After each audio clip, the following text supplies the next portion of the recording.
How's it going, everybody? Welcome to the channel. This is Big Day Dave, and this is the live stream post episode 27. How is everybody doing tonight? I hope everybody had a fantastic day.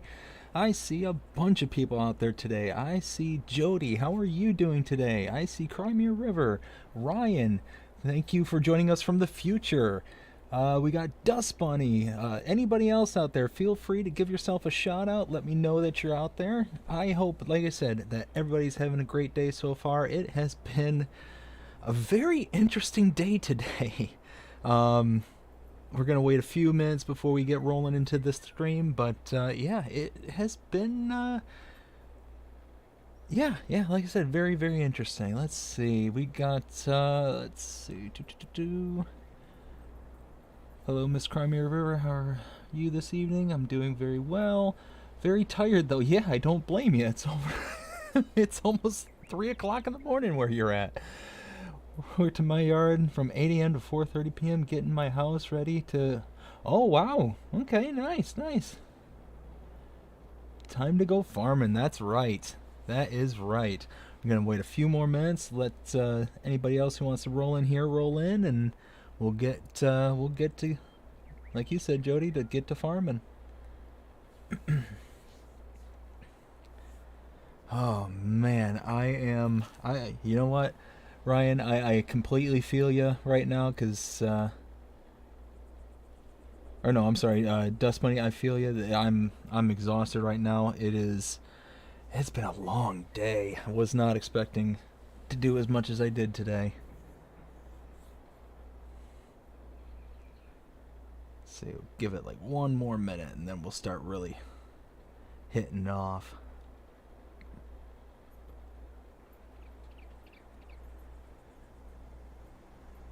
But yeah, anybody else do anything while well, today would be Ryan's Sunday. Did everybody else's Saturday go according to plan? Did you all have good days or do anything special?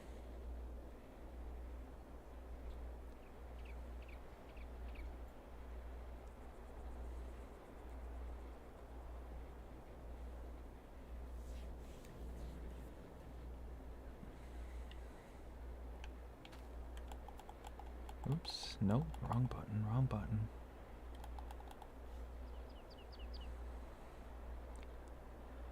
Alright, well, let's go ahead and get this party rolling. So I've got 3 contracts. I have 1 cultivator, as you can see right in front of me. I have got 2 harvesting, both are barley. So I'm going to go ahead and be working on those in the background, and while I'm working on those, I'll be chit-chatting with everybody else here. Let's see, Dust Bunny got a lot accomplished, but need to try and finish up tomorrow.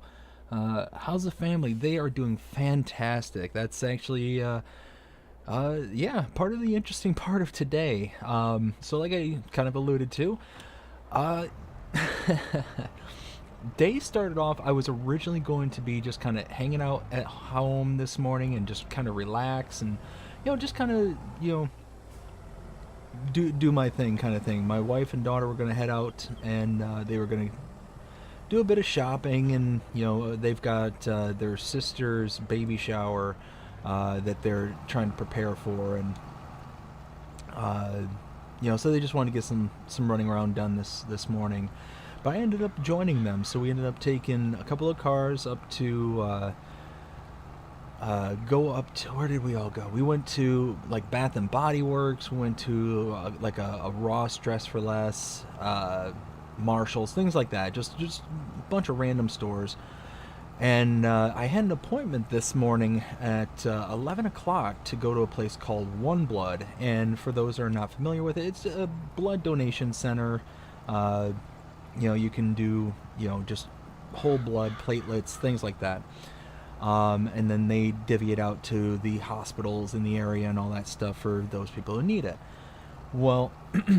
I had my appointment this morning at 11 o'clock, and after, running around with my wife and daughter, I ended up, taking my car and going up to the One Blood to do what was supposed to be a platelet draw. So what they do, not to get into too much detail, but they basically put a needle in each one of your arms, and they send your blood through a centrifuge to help separate out platelets and stuff. And it takes about 2 hours. It's supposed to be a really long, drawn-out process. Well, I guess they're still getting hit pretty hard with some shortages and stuff. So they had told me when when I showed up, oh well, we haven't had a platelet from you in quite some time because I used to go to a place that was just south of me to do these things, but it's such a pain to get down in that direction that I just stopped going. I stopped making the appointments just because of how much of a hassle it was. And I would still go. They have like these mobile units to where you can still do your like whole bloods and things like that, but it's like far more limited than what the actual offices and stuff have access to. Well, so I had gotten there, went through all my screenings and stuff like that they make you do, and they tell me, oh well, we're not going to be able to do your platelets today. And I'm like, why? I made an appointment. And the lady is super, super sweet people. I've always had such great experiences with these people. But she told me that because they're having such issues with shortages and stuff, their kits that they use for the platelets, they are running in short supply of them. So they basically have everybody who volunteers to do platelets to go through a pre-screening, and that you have to be scored over a certain level on the pre-screening to be able to then qualify for the platelets. So what was going to be 2 hours and pretty much sitting there completely immobile because they got needles in both your arms, turned into about 20 minutes worth of, well, not even 20 minutes. I was there for about an hour, but that was mainly because some other people there in the office was kind of making things difficult for them, unfortunately. But it was one of those that I actually ran into a nurse there who I used to see in the office that's to my south. And that one, she recognized me by my name, and she's like, oh no, I haven't seen you in forever, how's it going? So we got to talking, and she's originally from North Carolina, so super, super sweet lady. And just we were sitting there just talking like we were old friends. Haven't seen each other in years, and I'm shocked that she even remembered me, because it was maybe like once or twice where I've actually like seen her and interacted with her, but she remembered me just by my name. And she's sitting there, oh, how's things going, how's your wife? Like, she remembered such key details about me and about my life from years ago, and it just blew my mind. It's like, she's in her, I think she said she was like 65 or 66, and she's like just remembering all these things. And me personally, I felt so bad because I barely remembered her. And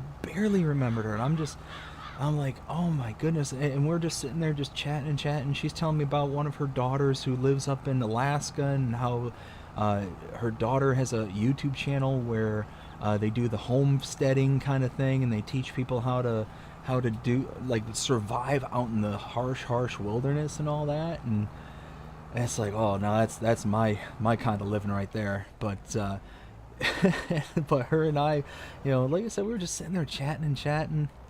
And then she, after she gets me through all the pre-screening and all that stuff, I get to the next nurse, and she starts talking to me, and she's asking about kind of just how's your day, kind of small talk and banter.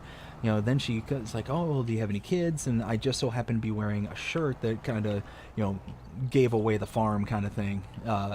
It's in kind of the Disney-esque kind of lettering. It says best dad ever, and then a large fist pointing down and a baby's fist pointing up, and they're meeting in the middle kind of thing.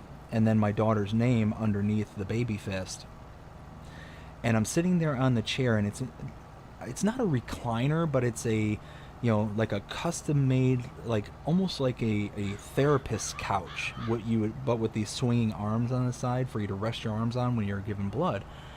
And And she's like, oh well, are you a dad? And it's like, oh yeah, and I got a 1.5-year-old, and it's like, oh, I do too, that's awesome. And she's like, oh, continuing small talk, and then she asks, well, what's her name? And I reply said my daughter's name, and the look on her face just went like white as a ghost, like she'd just seen like Elvis had just walked into the building kind of thing. It was wild. And she's like, no, that's not her name. No, like shut up kind of moments. I'm like, no, that's her name. That's my daughter. And then I rolled down my shirt 'cause the way I was sitting, the name was folded over so she couldn't see it. So I unfolded the shirt and showed her. It's like, no, that's her name. And she's like just freaking out, like it was the weirdest thing, because her daughter is named the same thing. So she had a daughter who is literally about a month older than my daughter with the same exact name, and she's just losing it. And it was just one of the wildest coincidences I've ever come across. It was just wild. It was just a cool experience. But yeah, no, it's just real good time hanging out with them. But as soon as I figure out, well, I'm supposed to give them a call tomorrow, and after the call tomorrow, they should know whether or not I scored high enough to be able to do the platelets. And then after, I think they said 3 days, I'm allowed to go back, as long as there's no bruising from the whole blood that I gave today. Then they'll be able to set me up to do the platelet draw. So yeah, that's kind of what happened, up until this morning. Went a little different than what I was expecting it to, but still good nonetheless. Let's see, let me catch up to the chat real quick before I get going. Has severe weather hit where I am at? Like what kind of weather there, Jody? You talking like bad storms, not hurricanes, tornadoes, things like that? Or, if it's things like that, God, please be safe. Let's see, Crimea River, Jody, we here in South Carolina just got some rain. By the time it got, oh, sorry, I must have misunderstood. Looks like you were asking a question, not making a statement. Dust Bunny, Mr. Jody, cloudy skies, hot, very humid in Arkansas. It got real windy, about 30 minutes, but otherwise nothing bad. Good. Glad to hear both of that. And then lastly, Crimea River, Miss Dust Bunny, I'm doing well. Glad to hear you're doing good. Yes, very glad to hear that everybody's doing good out there. Excuse me. But yeah, so as the day progressed, I had mentioned how Crimea River and the other channel members who have helped to contribute to the channel had helped me in procuring a new microphone for the channel. So so this has kind of been like a wishy-washy kind of couple of days. So we're kind of rewinding here. So I gotten the microphone, and again, Crimea River and all the other channel members, and just everybody, thank you again so much for everything you do. It's just fantastic to be able to sit here and hang out with everybody, and those members who are willing to offer those extra levels of support. Thank you all so much. But like I said, I had bought the microphone, and I had been sitting there working on it for a couple of days, trying to get it to work properly, and I don't know what is going on with it, but I ended up having to return it the other day. I think that the sound card that accompanied the microphone, so the way that this particular setup worked is that there was the microphone that had the it's called an XLR connection, which is, you'll see on typical, high performance microphones. And then it led from the microphone itself through a cable into a sound card with a integrated soundboard, and then that led to my computer.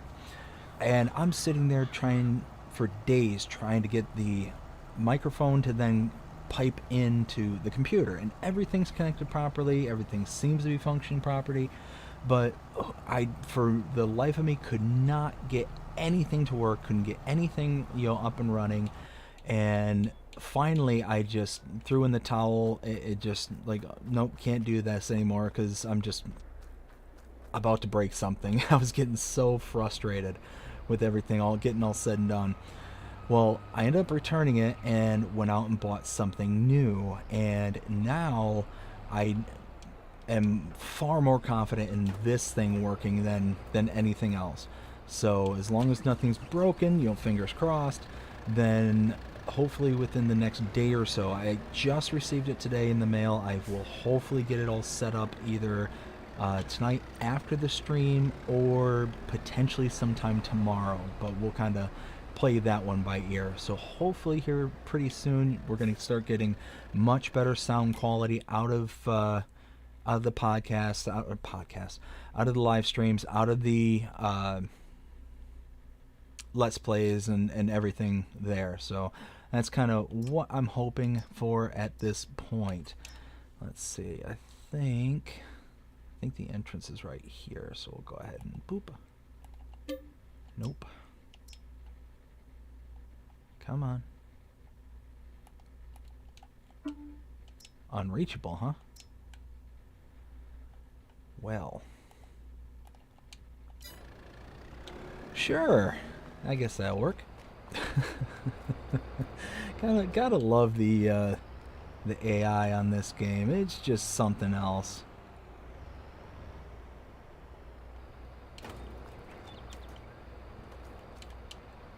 Get this all out of the way. So yeah, I'm hoping by the end of the evening to be able to have everything all set up, and like I said, just firing on all cylinders, and hopefully tomorrow I'm thinking will likely be an episode, probably episode, what is it, 28 now that we're up to. And once we get to that should be recorded with the new set of equipment, and I'm hoping that's going to just sound crystal clear, and it's going to be, so good. I'm really looking forward to it.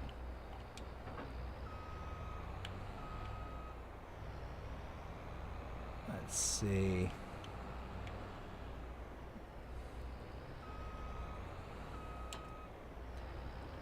All right, so then after all that stuff was said and done, got the whole kerfluffle with the blood draw and the platelets, then received all the equipment this afternoon. My wife and I, we were supposed to go see a movie today, and it's been a long time since either one of us has gone to the movies. And mainly that's because, me personally, I've been less than impressed with what Hollywood has put out here lately. So there's not a whole lot of stuff that's really kind of piqued our interest. Well, about a week ago, when we had gone to the George Strait concert, our her sister, my sister-in-law, said, "Oh, well, we want to watch your daughter again. We really want to, her to get to know us and be a part of, a part of the family and all that stuff." And we told her, "Yeah, no, it's fine." And they're like, "Oh, well, why don't you go out today?" She said this last week, but she was referring to go out today.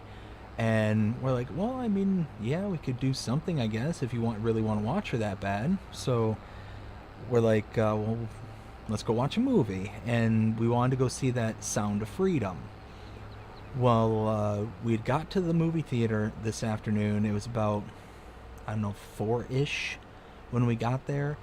And there were literally hundreds and hundreds and hundreds of people standing outside the theater, and like 2 fire engines, an EMS unit, like tons of people just standing around, just, with nothing to do. And it's like, well, this really can't be good. I probably shouldn't leave that there. And it's just going to block traffic and make everybody angry. But, yeah, there's just tons and tons of people just standing outside. We have no idea what's going on. So my wife and I, we get out of the car and we start walking up to the theater, and we're just trying to listen to see, what people are saying, because we know inevitably people are going to be talking about if it's, you know, uh-oh, let go. There we go. No, there we go. People are going to be talking, like, if something bad's happened or whatever. Well, I guess, right before we'd gotten there, somebody had pulled the fire alarm, and, there was, I think when we finally decided that we were just going to leave, there was like 5 fire trucks, 2 EMS, and the whole 9 yards. So it was just one of those, like, yeah, we're probably not going to be able to go see this movie. And I was really kind of bummed out, because like I said, that's like the first movie in a while where I've even been like halfway interested in seeing, especially like seeing in the theaters. And the way I see it is, I've got to be really, really interested in seeing a movie to, spend the money it takes to go and watch a movie in the theater, because it's just so expensive to go to the theaters. And I went and drove the wrong way. Huh. Normally I go the other direction. I don't know what I was thinking here. Anyways, I'll just keep going. It's not a big deal. I don't have crop destruction on, so I'm not going to destroy anything. But, so yeah, so this one really kind of piqued our interest, and my wife was really excited, because she loves to go to the theater, but it's just one of those kind of things that, like I said, there's just nothing that seems to be good out anymore. And well, I shouldn't say there's nothing that's good, but it's just nothing that doesn't seem like it's overtly like slapping you in the face with some kind of message. And I personally, I can't stand that. It's like, I don't care about what you have to say about the world or the events going on in today. I just want to turn off my brain and be entertained. I'll be honest, it's kind of, impartially why I created this channel, was to be, to kind of offer that outlet, because I felt that there was a void in the world of entertainment where it's just so much going on in the world today that everybody has to be like, oh, well, you got to pick a side, one versus the other kind of thing. It's like, no, I don't want to do that. I just want to shut off my brain. I just want to enjoy my sports, or I just want to watch a movie without being preached at. I want to do this. I want to do that. It's like, I don't need to listen to this garbage every single day, every hour, every minute. I just want to relax and have fun, kind of thing. So yeah, I was really looking forward to this movie, and then all that happened, so kind of sent those plans up in smoke. So my wife and I, we decided, thankfully we bought the tickets online, before a little while before we got there, and we ended up going ahead and just getting a refund on the tickets. Like, no big deal, it was easy, kind of thing. And yeah, just but it was just a bummer that we didn't get a chance to go and see it and to enjoy it, kind of thing. I don't know, it was a bummer, and more than likely it was just some punk kid who got bored or something.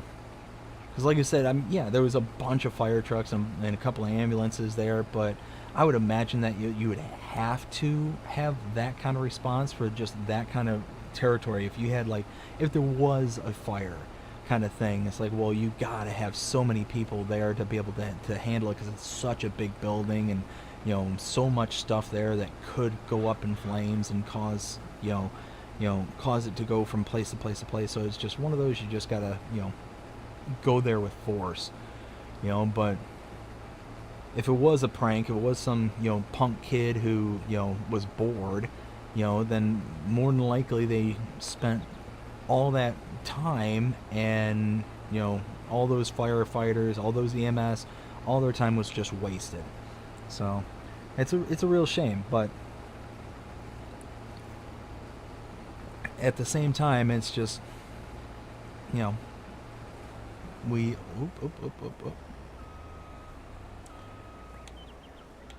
let's see.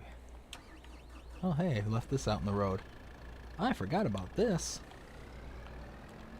Yeah, we'll just cut through.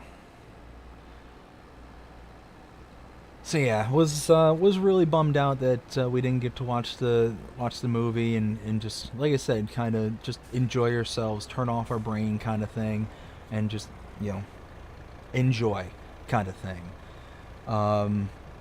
But afterwards, we decided, we still got, our daughter being watched for a couple hours, so why don't we go and, do something else? Well, there was a mall that was just down the way from the theater, so we decided to go there, and, we didn't, mainly just window shops. We just kind of walked around and,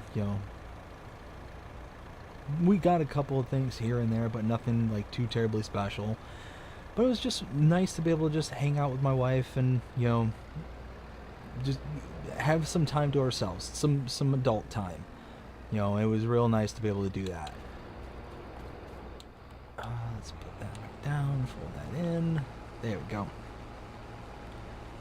So yeah, it was just it was an interesting day. It's just making plans and nothing going according to them. Let's see. Let's catch back up with the chat. Joshua, I hope the new mic still picks up the dogs. So it's one of those, what is it called? The Logitech Blue Yeti mics. And I've done a bit of research on it, and the setting that I'm going to use is the kind of front mic setting. So it's got basically 4 ways of picking up channel and picking up, well, in this case, conversation, but picking up noise. And one is like a frontal direct for podcasting, things like that, and that's what I'm going to use it for, is, for speaking into the mic.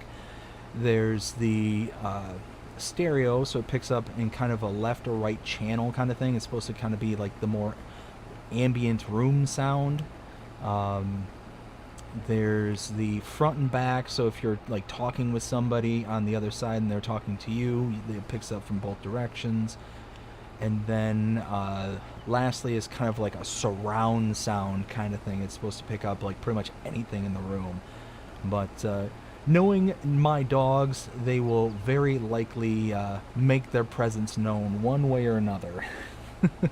They are not shy in letting you know that they're around and in the room kind of thing. I just realized I think my mic volume is up really loud.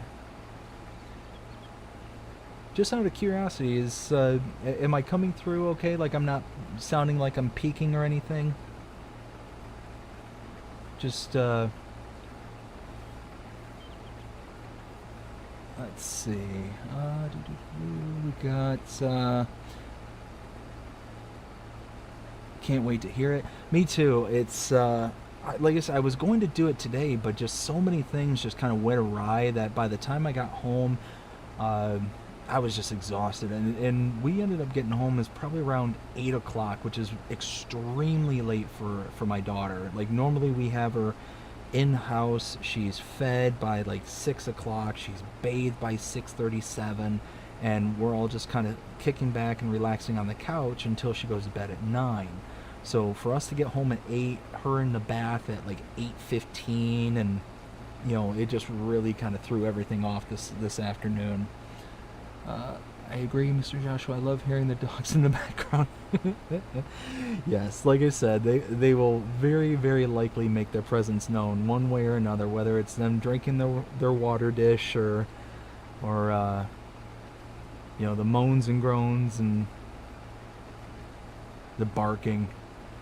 See, what's funny is by this time at night, they're all typically so tired that they'll just kind of curl up and they'll find a spot in the front of the house where I do my recording, and they'll just hang out and relax.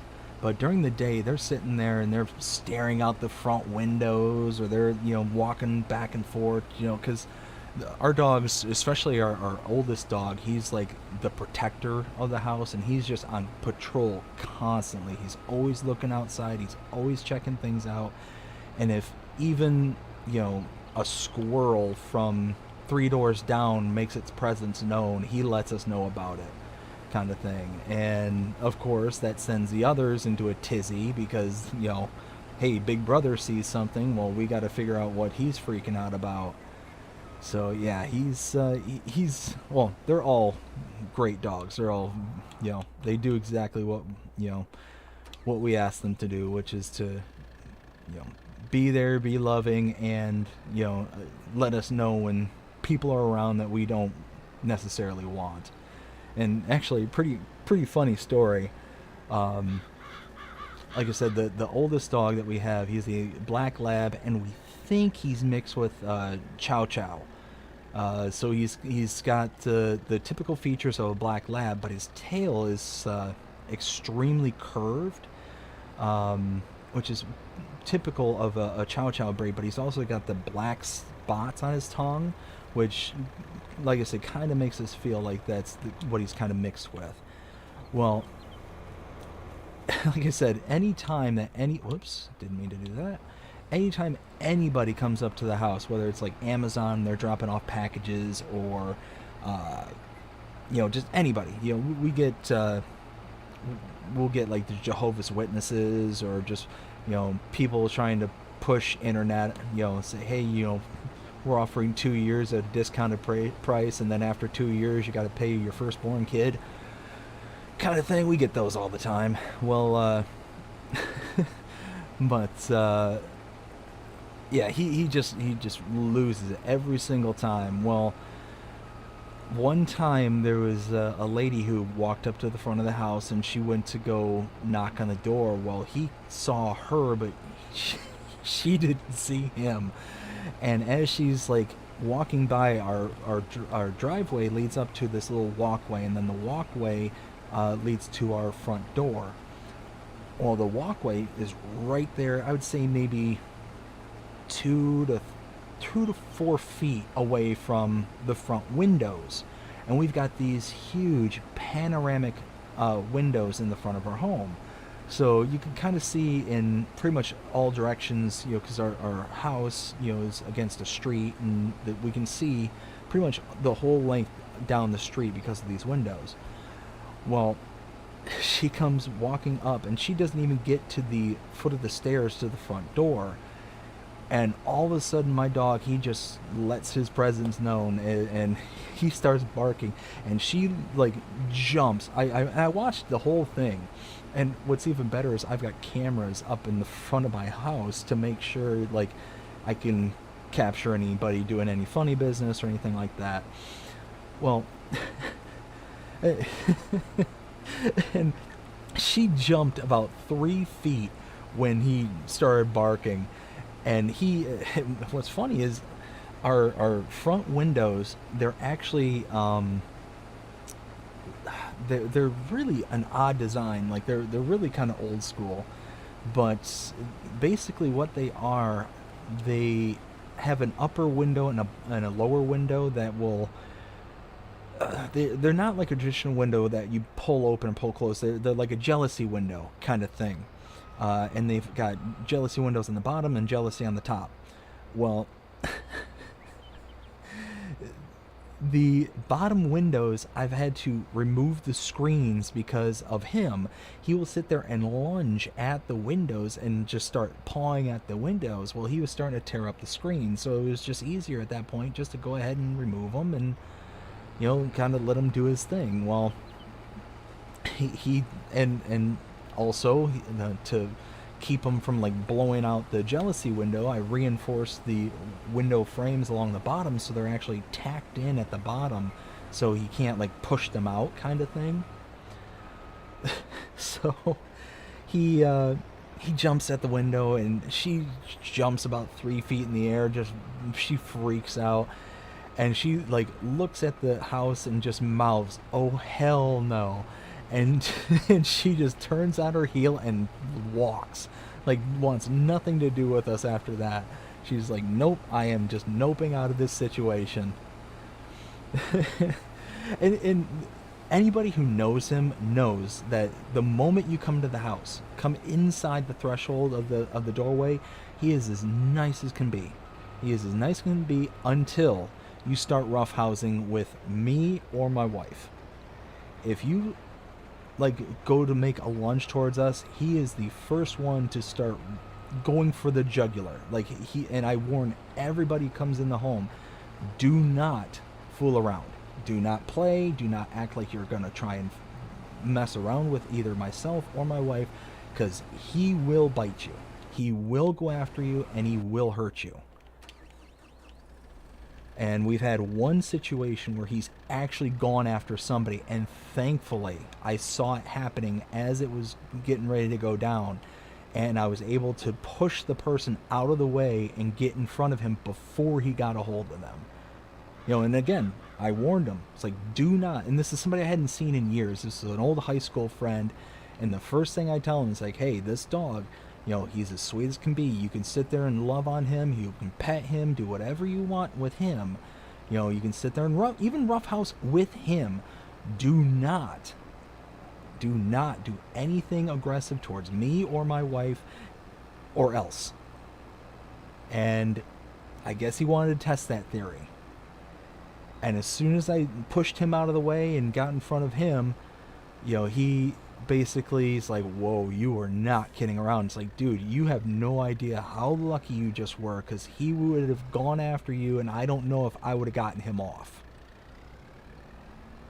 Because, yeah, that's the kind of dog he is once that trigger just goes, once he flips that switch and you get him into that mode, it's very hard to get him out. And that's exactly the reason, well, not exactly the reason, but that's part of the reason why we got him, is because he was exactly that kind of, protector that we wanted for this house. And yeah, he's a good boy. He does everything that we want him to do, and then some. Gives us love, and we give him so much love back. And yeah, he's a good boy. He's a good, and now he hears me talking about him. And he's come around the corner. He's like, "What are you talking about me for, Dad? What's going on, Dad?" And yes, that is the voice in my head that of my dog. It's kind of a don't be like, oh boy, oh boy, oh boy. That's him 99% of the time. 99.9% of the time. The like 0.01% is, your butt is mine. that's the times when he wants to go after somebody. Let's see.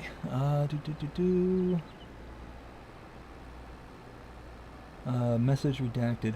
I agree, Mr. B. There's so much garbage out in the world. I don't watch any news because there's never anything. Yes, 100%. It's always what's gonna anger the next person. What can I say to get them fired up in one way, shape, or form? And it's just so annoying that, like I said, it's just and here's the thing, it's not even just localized to the news. It's just it seems like it's in everything nowadays. Everything has like some kind of divisive nonsense associated to it. And I'm personally just sick of it. But that's why I wanted to go see this movie, is that this just seemed like a movie. Oh, where am I going? It wasn't it's a movie about an extremely touchy subject. And it's, it shouldn't be, how do I want to say it? It shouldn't be a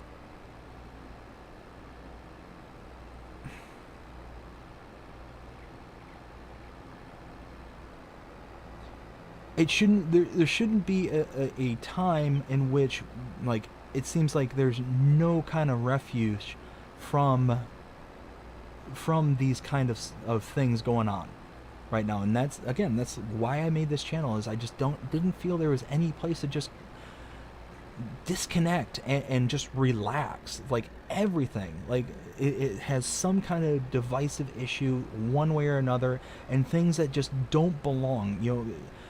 Case in point, I've said this numerous times. I'm a huge hockey fan. I love hockey. I grew up in Michigan, for my whole life, up until I was about 23, and hockey is a big thing in the North, kind of thing. In Canada, in the northern states, the whole 9 yards, because it gets cold, and it's cold for a very long time. So, grew up loving hockey. Well, now I almost never get a chance. Well, not that I don't get a chance, but I almost never get the inclination to watch it anymore, because it seems like every other night it's some new cause that we got to put on some special jersey for, and just, throw our hats into a ring for something, or whatever. And it's just so annoying. It's like, I just want you guys to just shut up and play hockey. Just, I don't care about your politics. I don't care about what, thing you're putting your hat in the ring for today. It's just, I want to watch 5 guys versus 5 other guys on the ice, skating up and down and shooting a little rubber puck into a net. That's all I want. I don't care about your politics. I don't care about your opinions on things. Just play. Just play the game. That's it.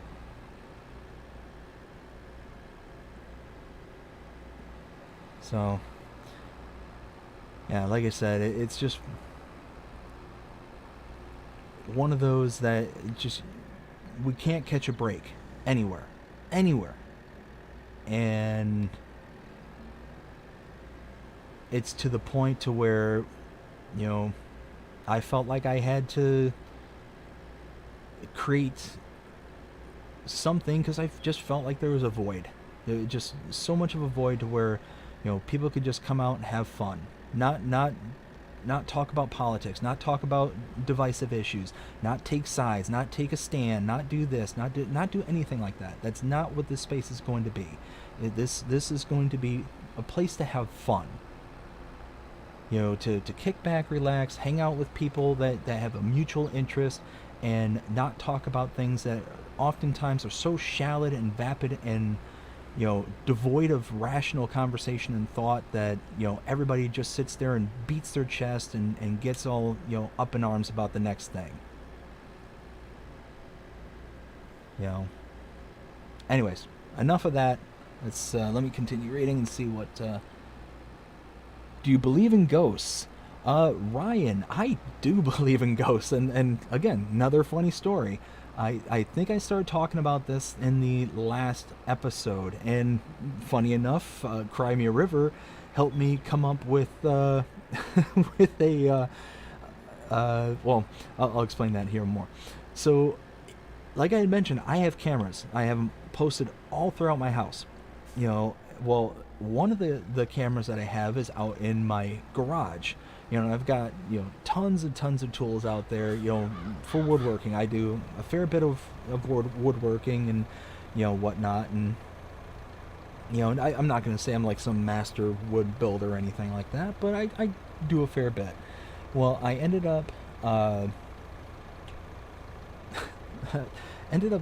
getting notifications. I'll get them periodically throughout the evening. It typically starts around 9-10 o'clock, like just after the sun goes down, and I'll start getting these notifications of motion detected in the garage, and I'll go and check out the garage cameras and all that stuff and just see what's going on. And here recently I'm hearing this like really wild noise, like this scratching and pawing in the garage. Just, like I said, just scratching and pawing, like, but it's loud. It's really loud. And it only happens at night. Only at night. Like during the day, crystal clear, no noise, no nothing. But at night, it's like the demons are coming out or something. It's wild. And I'm sitting there thinking, well, maybe it's like a critter got into the garage or something like that. But I'm sitting there looking for motion or anything like that and seeing nothing. Like nothing's getting picked up, but I'm getting detections of motion. Well, you know what? That one's done. So let's do this. Like I said, I'm getting those, detections of motion. So it's one of those where, something's happening. It's just don't know what. Well, tonight was a good example. My wife got a motion detection, so she went to check it out, and she brought up the recording, and and she sees this like orb go flying across the screen, and she starts, her brain and the way she works is, oh my goodness, we have ghosts. We like, she starts like freaking out, and unfortunately she had like a really bad night's worth of sleep last night. She, just couldn't get a good, night's sleep, and it seemed like every 5 minutes she was having some kind of nightmare and was waking me up to comfort her. And it's not a big deal. I don't mind when those things happen. But so I'm sitting there just, or I'm sorry. There we go. Actually, here, let's do. This is going to 6. Yes.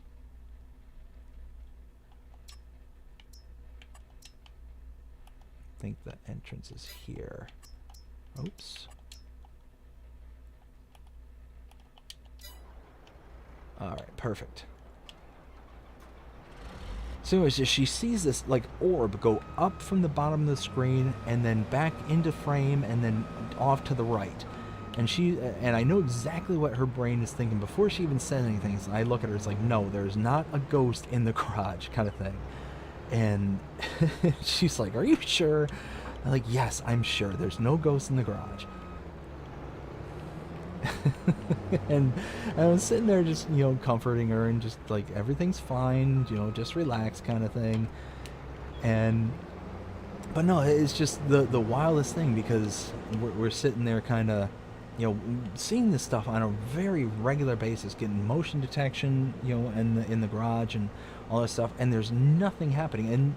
And this particular set of cameras, it'll actually highlight in a green square where there's the motion detected. So you're sitting there and I'm just hyper focused on like the area that's popping up with the green square. And I'm like, okay, I'm not seeing anything. So I'm looking to see if there's any like motion from animals, maybe like a critter got into the garage. I'm just not aware of it, kind of thing. Who knows? And I'm looking and looking, and nothing. I'm not seeing any motion. I'm not seeing any, like, all I'm hearing is the scratching. That's all I'm hearing. And it's from, like I said, from sundown till sunup. That's all I'm hearing, just scratch, scratch, scratch. Well, so yeah, now after seeing that, she's convinced it's a ghost. And I told her, no, that's just dust. It's just how the light reflects off a speck of dust, that float across the screen. She's like, well, how did dust float across the screen? The garage is closed. It's like, yes, but the garage isn't perfectly sealed. Like, you get a good gust of wind outside, and then, it's going to kick up some dust. And there's tons of dust, because like I said, I do woodworking, so there's sawdust, there's just regular dust, and just the whole 9 yards. It's just a really filthy place, and I need to do better about keeping it clean. But, with everything that's going on, just haven't had time. So, yeah, that's, long story short, yes, do believe in ghosts, but, no, I don't think there's a ghost, like, currently in the house, kind of thing. Here, let's pull over to the side here.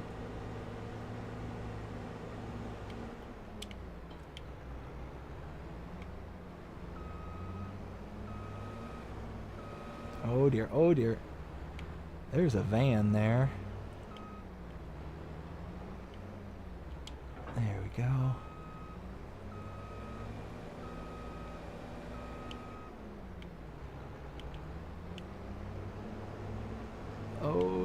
There's trailers. Oh, there's trailers. Oh, there's a track. Oh my goodness. Mayhem is ensuing. Come on, there we go. Well, I hope the farmer that I borrowed all this equipment from didn't want to return it in the exact same way that they gave it to me.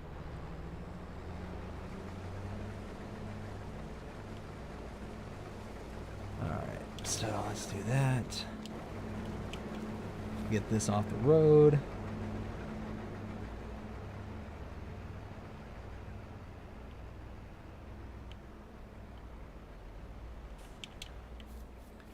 There we go. Perfect.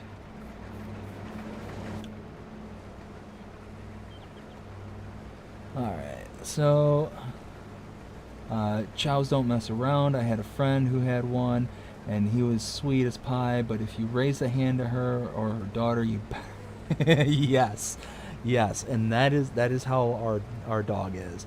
And really, it's funny because um, so how we came about all of our dogs is my oldest dog, the chow, the mix that we have, black lab chow mix, he we got him from a it was a Craigslist posting way back in the day. They were looking to get rid of him and whatnot, find a good home, and we ended up taking him in. And yeah, he wanted when when we first got him, he wanted nothing to do with me. And come to find out, there was reasons behind that, unfortunately. Um, and I kind of had a bad feeling about the people that we picked him up from, uh, pretty much right from the jump. Didn't really like the guy personally. It was just something about him just rubbed me the wrong way. Like one of those like trust your instincts kind of thing. If you get a feeling about something, oftentimes it's right, or at minimum you're not too far off from being right. Well, so we ended up getting him, and he didn't like me. He didn't like me at all. Didn't want nothing to do with me for the longest time. He'd only hang around with my wife. So it took a long time for us to finally kind of bond. But the moment that he finally kind of let me in and realized that I wasn't going to do him any harm is when he went from only being around my wife to being a daddy's boy. He is such a daddy's boy. He loves me, and he will just sit there and hang out with me. Like I said, he's actually, yep, he's exactly where I thought he'd be. He's right behind my chair. So where I'm recording this is I'm in, like I said, the front room, and we've got like a recliner and whatnot, and I'm sitting in the recliner recording, and he's right behind my chair, just right next to me, keeping an eye on me. But yeah, he unfortunately, we found this out a while ago, and like I said, I wish I would have trusted my instincts a bit better, at the time. But it turns out that he was abused, and I'm suspecting by the previous owner.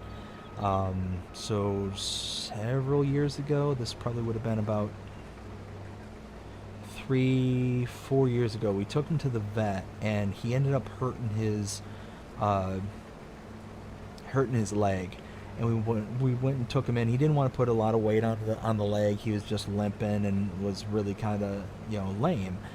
And we wanted to take him to the vet, make sure there was nothing broken or anything like that. And we took him there, and they're doing all sorts of x-rays, and the vet comes into the room and looks right at me, and he's like, "Do you own a BB gun?" And I'm like, "No." And he's like, "Well, how long have you had this dog?" And it's like, "Well, we had him since he was about one, maybe about 1.5. Like, so the first question was like really just weird. Like, no, I don't have a BB gun, anything like that. He's like, and I finally asked him, it's like, why are you asking me this question? And again, staring right at me, like very not inquisitive, but more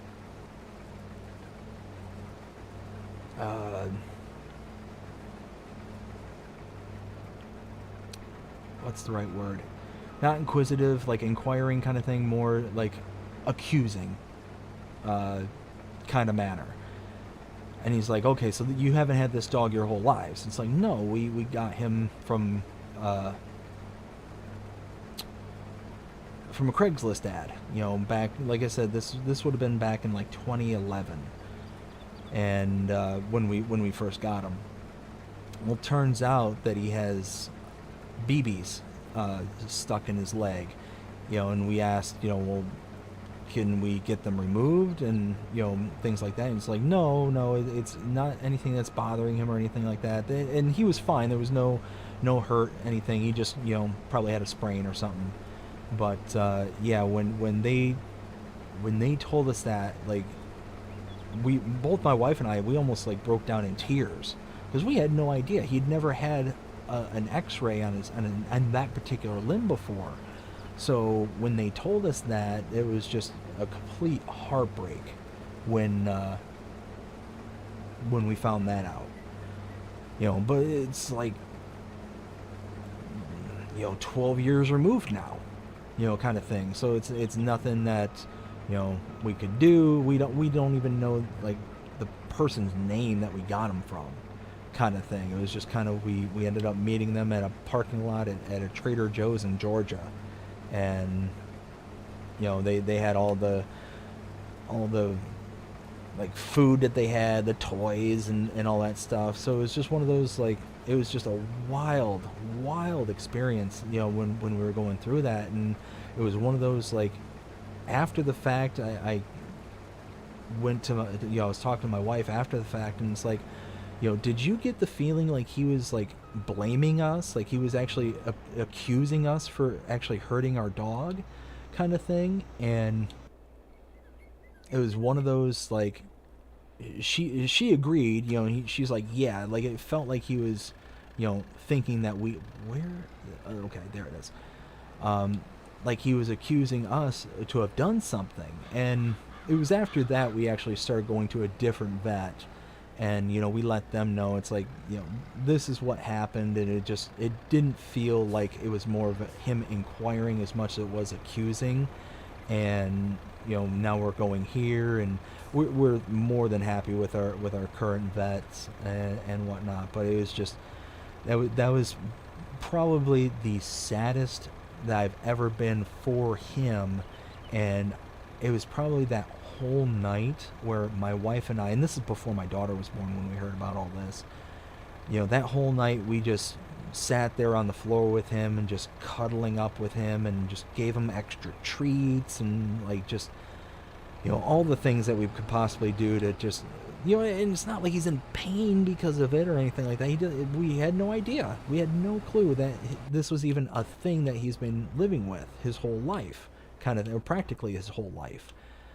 But it was just one of those that we just gave him extra loves and hugs, and the whole 9 yards. So it was an awful day, kind of thing. But in the end, like the way that my wife and I, we talked about it and explained it to ourselves, it's like, at the end of the day, we've given him a happy home for well over 10 years now, where there's nothing but love and food and treats and the whole 9 yards. And it's just one of those, like, shame on anybody who would look at his happy face. And like I said, he's such a good boy,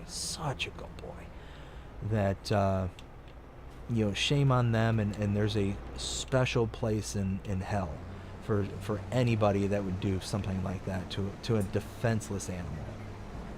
So especially one like him who just, he wants nothing but love and asks for nothing more. That's all he wants, is to love and to be loved, kind of thing. So yeah, we were certainly up to the task when it came to that department. So yeah, it was that was definitely a tough day. But yeah, he's just laying behind us, or laying behind me, and probably snoring by now. He can get a bit snory, but actually he's a lot better at that, or he's a lot better than his sister. His sister, whew, when she gets going, if she's laying in a certain position, she is just like a bandsaw, just sitting there, just sawing logs. Holy smokes! And she's a hound mix, and she's just got this, like, probably the most animated sleep I've ever seen out of any creature ever. She's got basically two modes. It's either lay there and snore like a bandsaw, and if she's not snoring as loud as she possibly can be, then she is sitting there and like just uber animated, just like chasing squirrels in her sleep and the whole 9 yards. It's the funniest thing. But she's just sitting there, just kicking around and scraping and just making all sorts of noise. She's adorable. But my wife has just come to the room, so hold on 1 second. I'll be right back.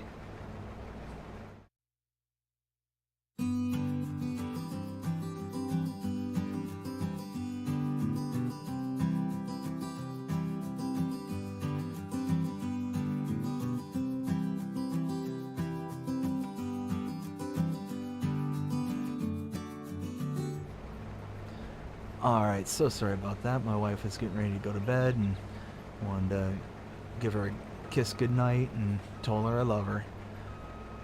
But yeah, no, she's just a riot, because like I said, either she's snoring like a bandsaw, or just chasing squirrels and having some of the best dreams that she can possibly be having. She is just funny.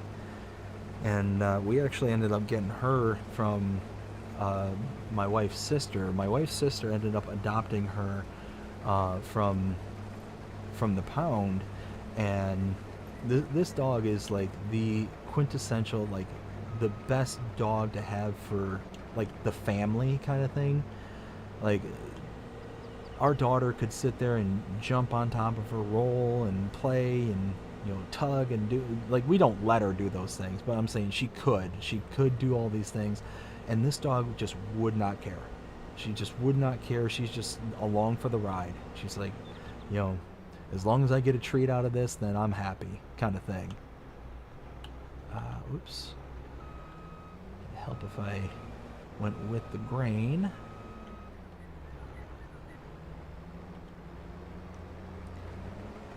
Let's see. Bring the chat back up.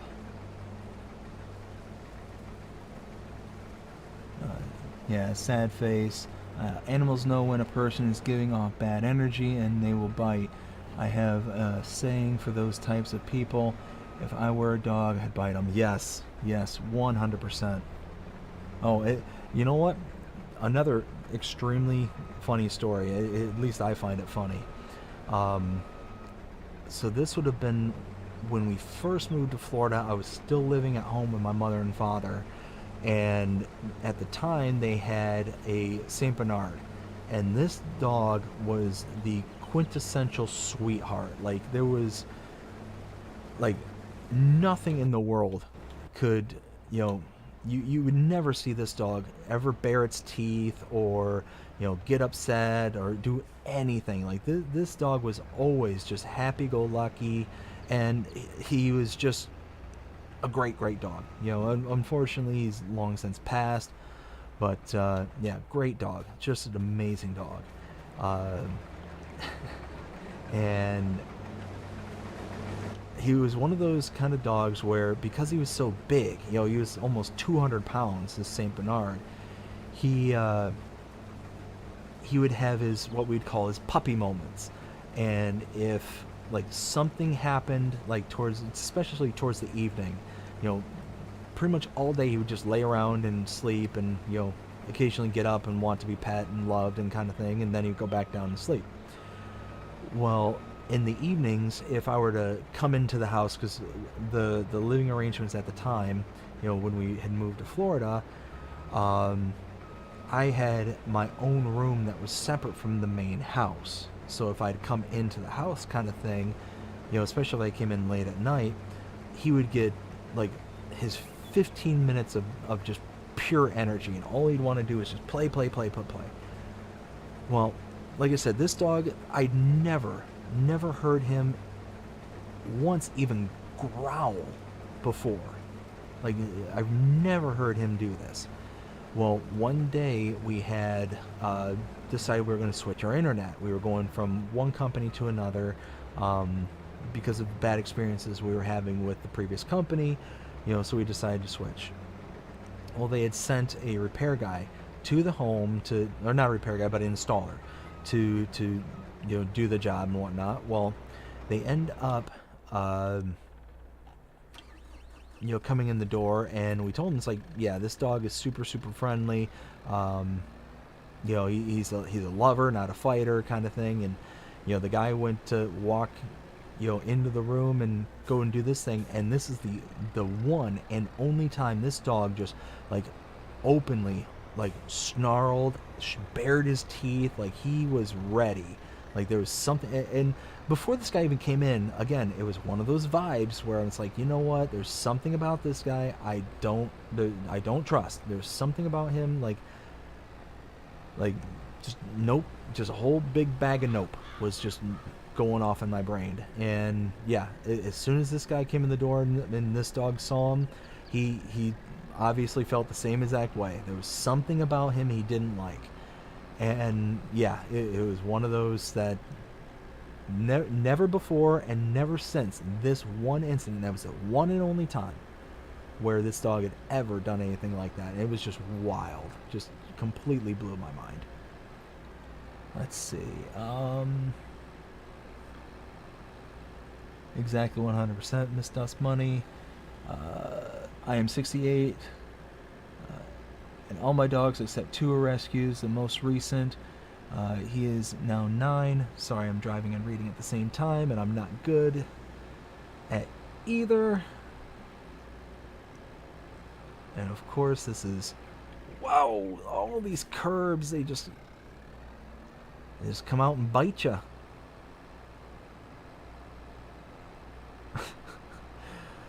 You'd think I'd learn.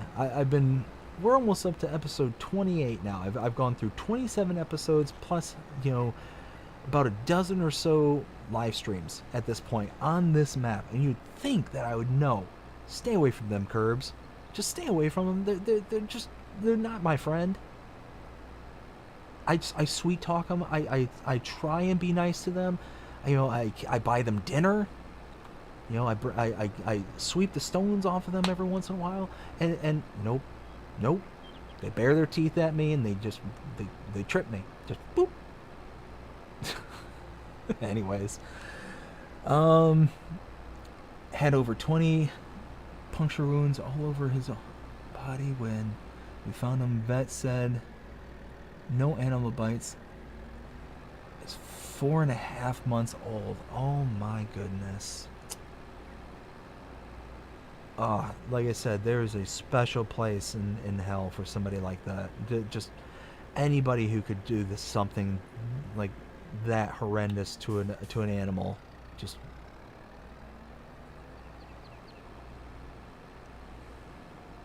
But you know what? I am a firm believer in karma. It's one of those, you put something out into the world that you're going to get it back some way, shape, or form. And yeah, that's definitely one of those where I truly feel like that kind of stuff is going to come back to haunt. Crimea River, thumbs up. Your AI worker has 80% in the trailer. Yes. Alright, there we go. Let's get back to the field. But yeah, then there's the middle dog. He's our little guy. So we've got the black lab chow mix. He's the oldest big boy. There's his sister, who's younger than him but is bigger than the the other two. And then there's the little guy there, and he's we think he's a Jack Russell mix. And yeah, he's actually my wife's grandfather's dog. And when her grandfather passed, there was nobody to take him in. And when he passed, this dog, when we first got him, he was probably 35-40 pounds overweight. Like he was huge. Her grandfather, whenever he would make a meal, would give him whatever food that he didn't finish. So he would always be used to table scraps and all that stuff. And now he's down to a healthy weight. He was very antisocial when we first got him. Like he didn't want to be around anybody. Didn't want to be around any of the dogs. He was all by himself with her grandfather for the longest time. And yeah, it was just one of those years upon years. And what's wild is just how, with the right amount of time and the right amount of patience, just how a dog, or really just any creature, any animal, will eventually just, that flip will switch, and all of a sudden they will, you know, understand what's going on, kind of thing. But like I said, he was the most antisocial dog. He would never want to be around anybody, never wanted to be touched by anybody. You know, if you even looked at him, he... Did I not set the worker back off?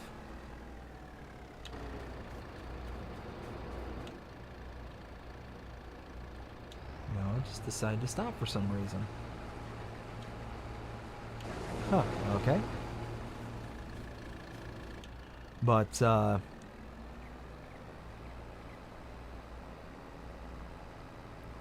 where was I? Oh, but yeah, no, he was just the most antisocial.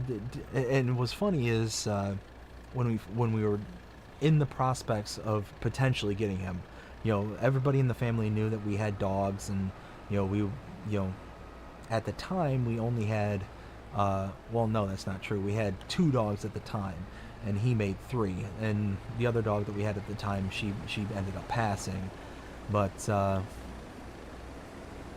when he came around, they were telling us, you know, kind of how he was and how kind of antisocial he was. And they said, oh, you know, he's such a not a dog, that he doesn't play with toys. He doesn't do, like, he doesn't like come up to people. He doesn't want to be, he doesn't want attention. He just kind of goes and off and does his own thing. He's more like a cat, is how it was explained to us.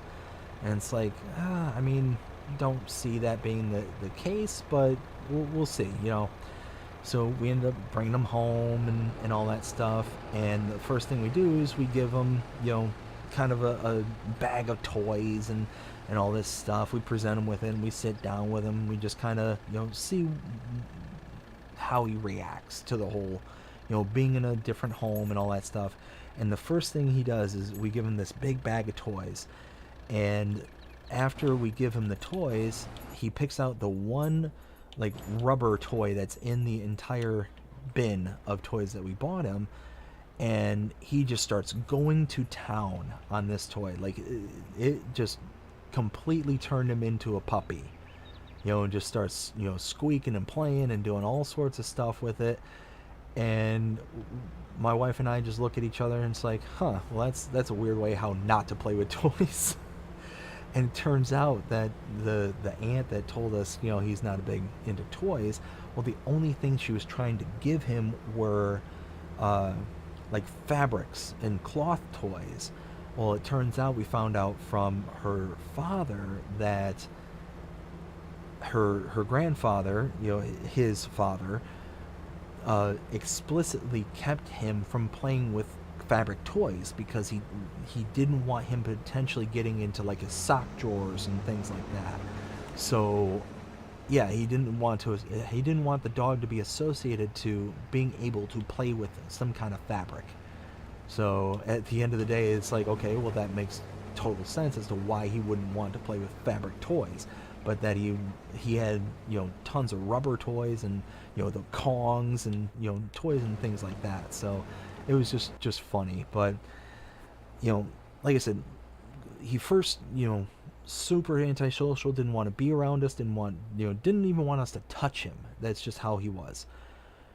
And now here he is. How long have we had him? Maybe about 5 or 6 years, maybe. And yeah, he's one of 2 dogs that will sleep in the bed with us. And what's funny is he will sleep in the bed right up against me, underneath my blanket, and just, yeah, that's his spot. It's his spot. And his sister gets the foot of the bed in between both my wife and I. The other dog, the Chow Black Lab mix, He like I said, he's the guardian. He just patrols the house, throughout the night. He'll lay down in the back bedroom, and then maybe about every couple hours he'll get up. He'll start wandering around the house, just patrolling. Then he'll go lay back down for a couple more hours, go patrol again, and yeah, it's pretty funny. But they're great dogs, great dogs.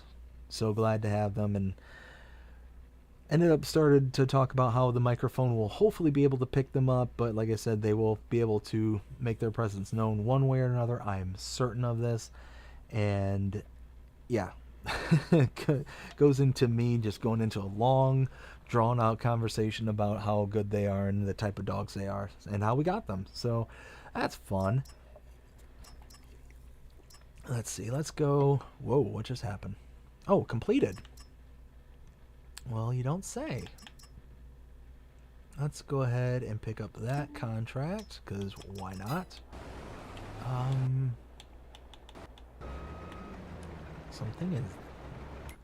Which field? Field 6? So yeah, that's this one here. Oh, that's because both the contracts are going to the same location. That's what it is. Okay, okay.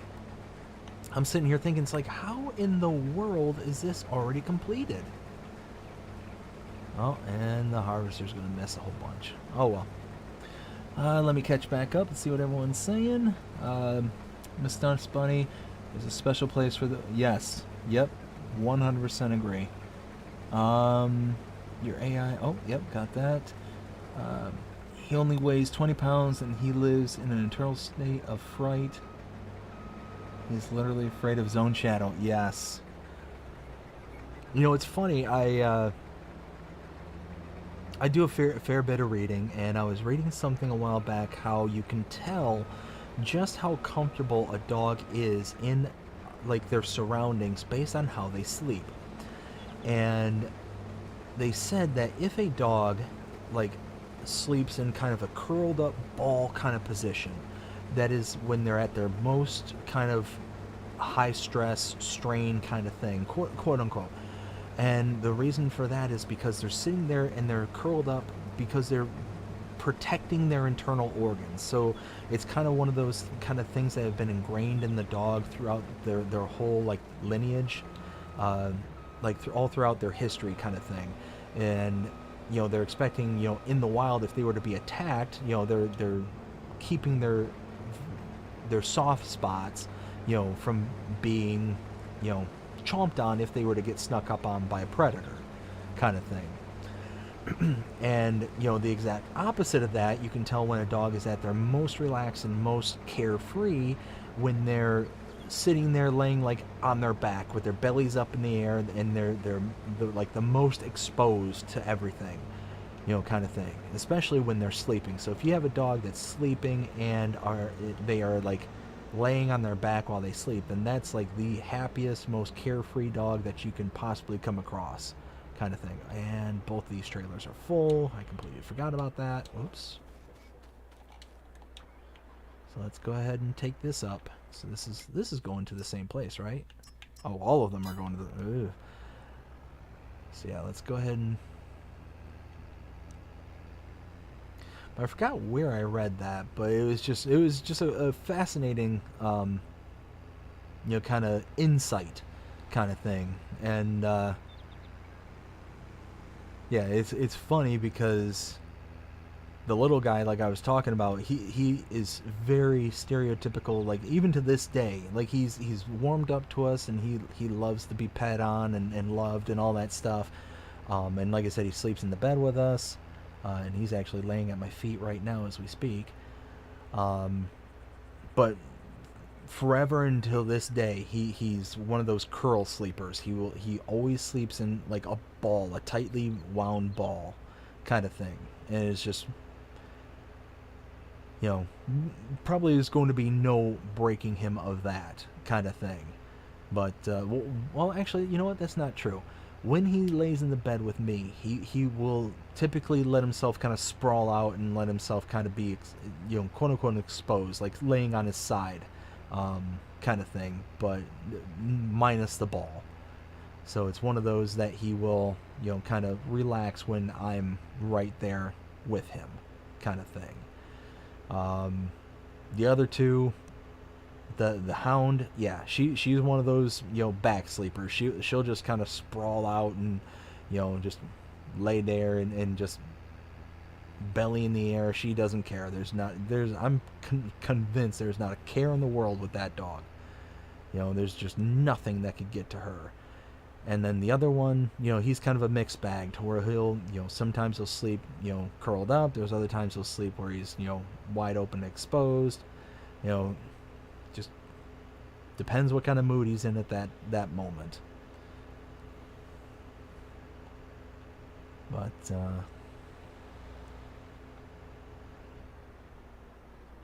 oh, there we go.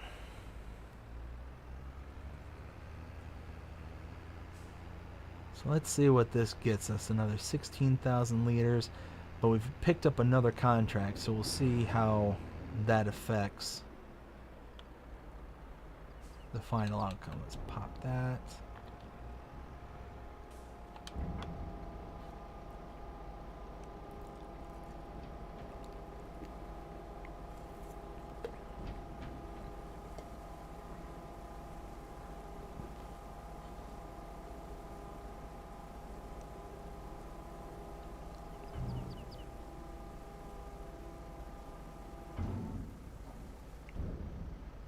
Well, there we go.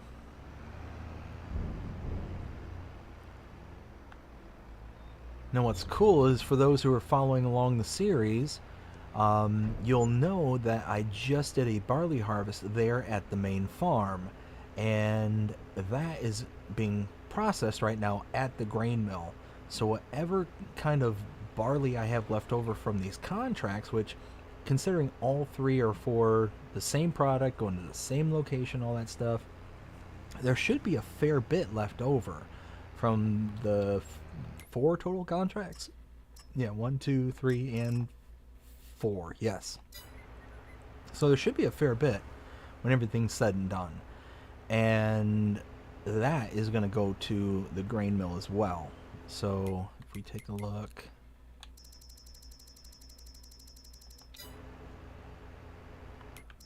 Yep, here we go.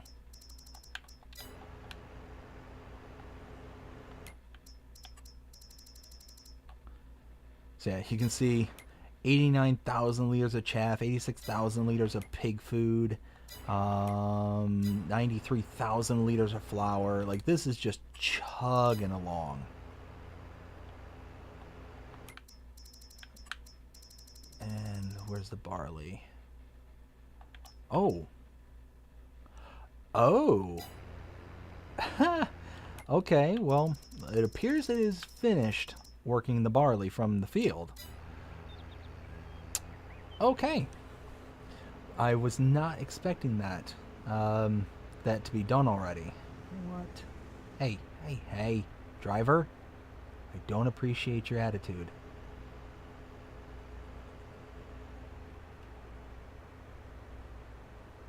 Oh man, speaking of drivers with attitude, holy smokes. So, like I said, I live here in Florida, and if anybody, has driven in Florida, they'll understand what I'm getting ready to say. Florida, because Florida is such a kind of hodgepodge of people from different locations all across the country. We've got New Yorkers, Michiganders, Ohioans. We've got pretty much everybody from everywhere comes here, and there's very few people that are like kind of naturally born and raised here in Florida. They typically are transplants, people from other parts of the country that'll move here and set up shop, kind of thing. Well, the driving down here gets so crazy because, and anybody who's familiar with driving, kind of thing, will understand that there's a particular style in which people drive, and I've discussed this in previous live streams before, but there's a particular style in which people drive in, let's say, Michigan versus New York versus Ohio versus Wisconsin, or whatever. Like, each and every area has their own very distinct way of driving. For example, in Michigan, you know, there was a fast lane and a slow lane, and you stayed in the slow lane until you needed to pass somebody, and only until you needed to pass somebody. And then once you pass that person, then you go back into the slow lane. It's very, that's just how it was, kind of thing. Well, living in Georgia for a couple of years, I found that everybody speeds, everybody, at least 10 miles an hour. It's typical around 10 miles an hour. And that if you're coming up to an off ramp and the off ramp is backed up, because I lived just north of Atlanta, if you're coming up to an off ramp and the off ramp is backed up onto the highway, what's going to happen is that you can expect, not may see this, you can expect at least 20 people trying to cut you off because they don't want to get into the line and wait. But if you're sitting there patiently in line waiting to get off the highway, kind of thing, you'll have people that just, whip by the entire line, and then if they see even a paper thin gap between you and the next car, they're whipping their car in front of you, kind of thing. That's just the way it happens. Well, here, because there's so many different people with so many different driving styles, there is no predictability down here. There is just none. You're going to get the 16-year-old that's going to drive like a banshee down the highway going, 105, and then you're going to get the 95-year-old that doesn't even go out of first gear, kind of thing. Like, you're just going to get that range. It's just the way it is here. So you've got to be very, very good at being like defensive driver down here. That's just how it is. Well, oh wow, that's all filled up again too. So I've, as I mentioned earlier, I was driving to the stores this morning, and then I drove to the blood place to get the what I thought was going to be platelets, but then turned out wasn't. And then we drove to the theater and to the mall, and we actually ended up going to a theater that was considerable distance away from us because it was closer to where my daughter was being babysat, rather than someplace local. And down here in Florida, it's just getting time to where school is starting back up.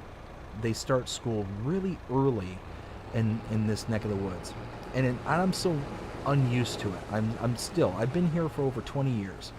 I'm not used to how early kids start school in this state. Where am I going?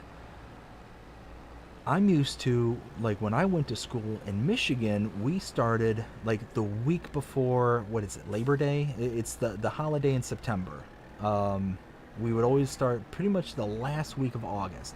I remember because it would always drive me absolutely insane growing up, because what would inevitably happen is you'd get the first week of school.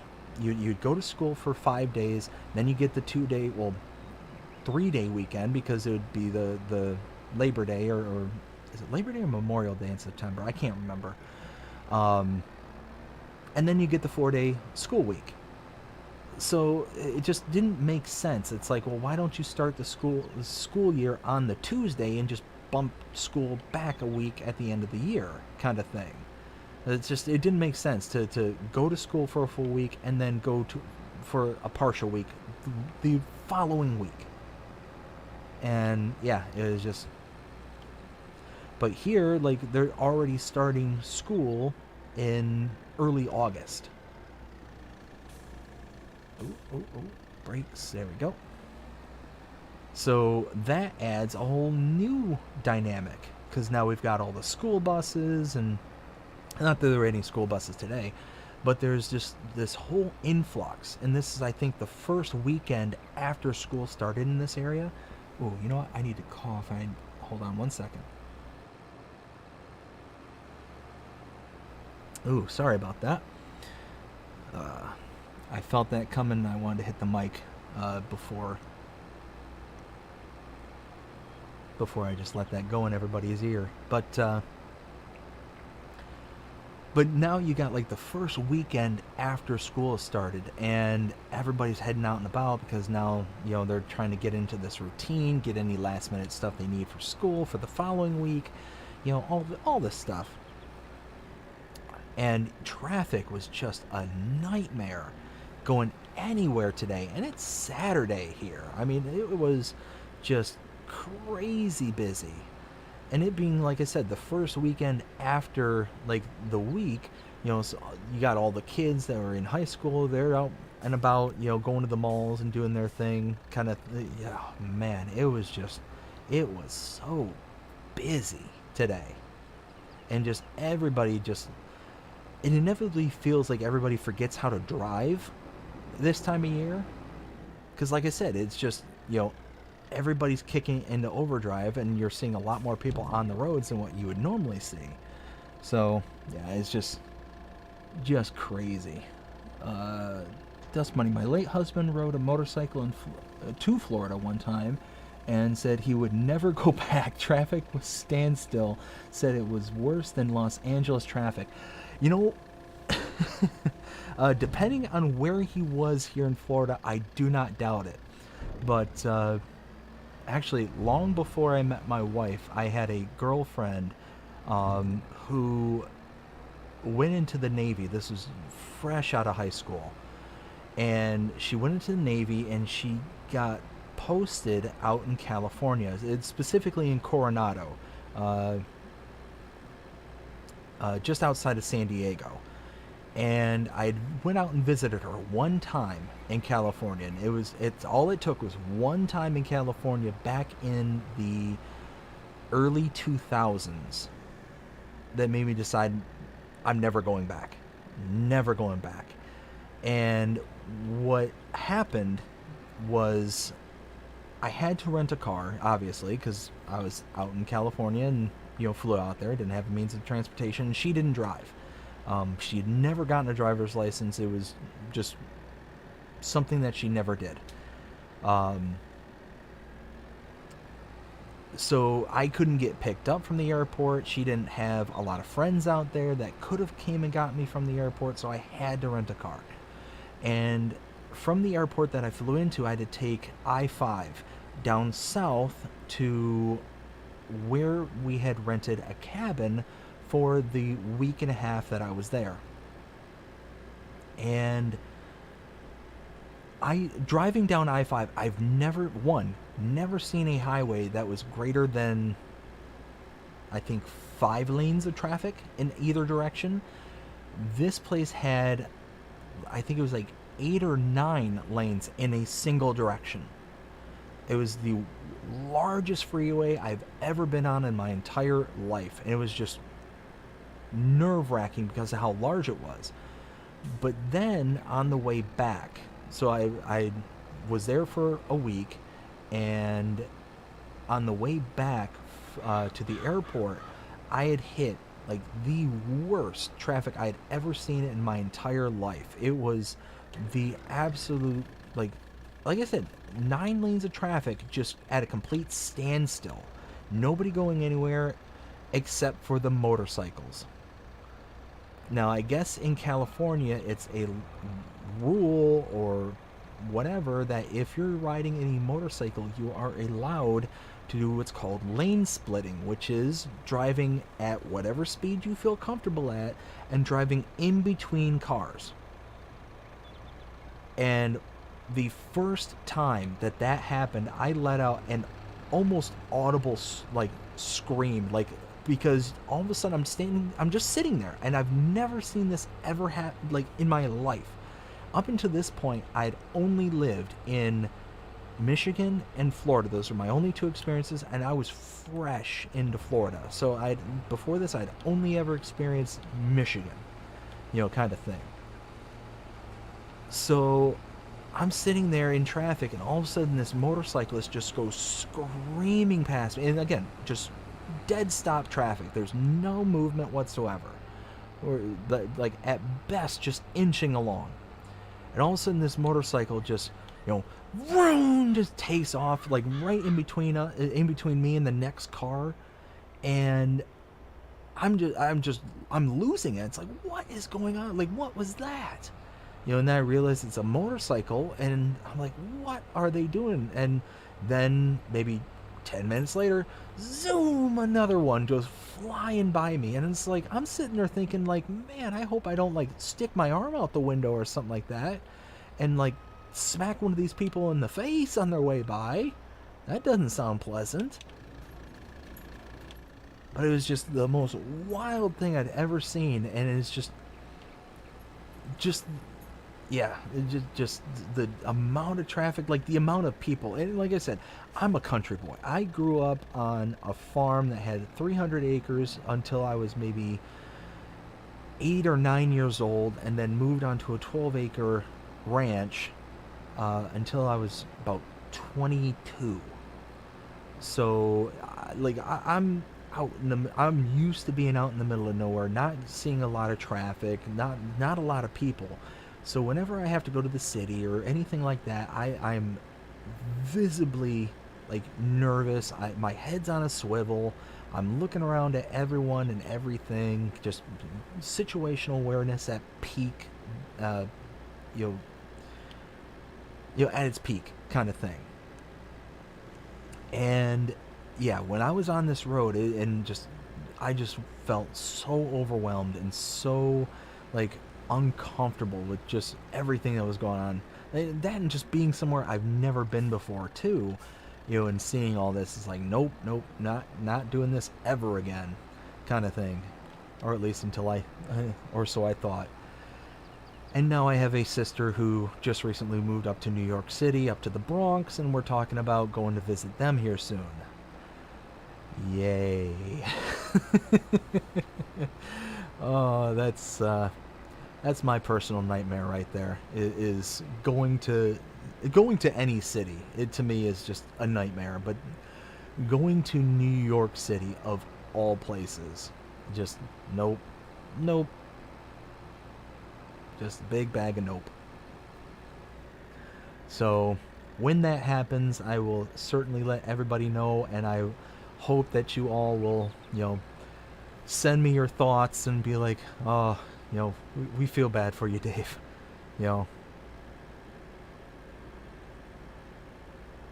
And heck, hearing just how everything's going up there nowadays, you know, certainly send your prayers, because who knows what will happen up there.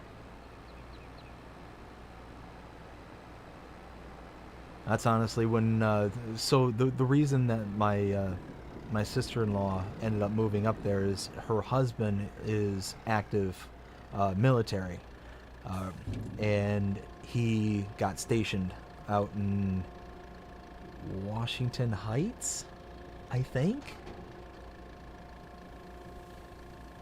And he's a great guy. He's such a good dude. I you know, have tons of respect for him.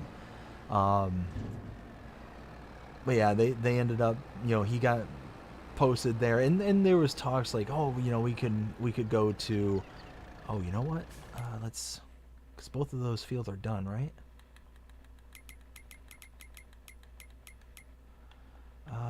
Boop boop. Yes, okay, so both of those are done.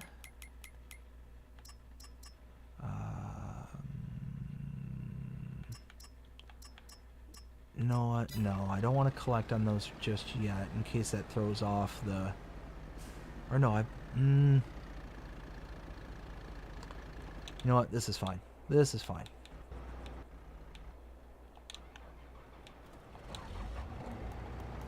Uh, 44. Okay, so... Oops. Wrong button. So anyways, you know, he's active military at the moment, like I said, Washington Heights, and yeah, such a great guy. You know, he's let's see, go, there we go. You know, so when they were telling us, you know, hey, you know, my allotted amount of time here in Florida is expiring, they were telling us, oh, well, we're essentially able to put in, roughly the area that we want to go in, and we're able to put in, like, basically they tried to slot for the northeast, because he was able to, the southeast is where he was pretty much stationed. That's why he was in Florida to begin with. So he had to basically pick an area where he wasn't around in that allotted amount of time. So he basically said, okay, well, what about somewhere in the northeast? That's pretty much the given zone. So he was basically told that you can pick, like, I think it was like 5 stations of this kind of list, and of these 5, we'll decide which one you finally go. It might have even been 10. Which of these stations you want to go to, and we'll then decide of those where we want you to go.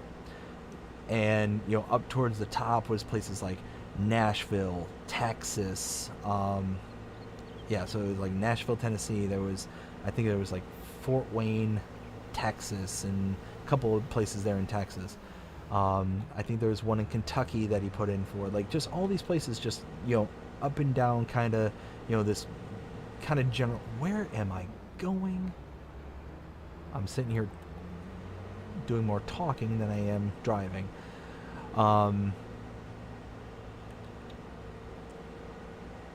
And so finally, like, the last one they put in was like New York, and specifically like this Washington Heights area, and he gets his orders and it's New York, and he's like, why? Because he's very much like me. He doesn't like being in the cities. He wants to get out into the country.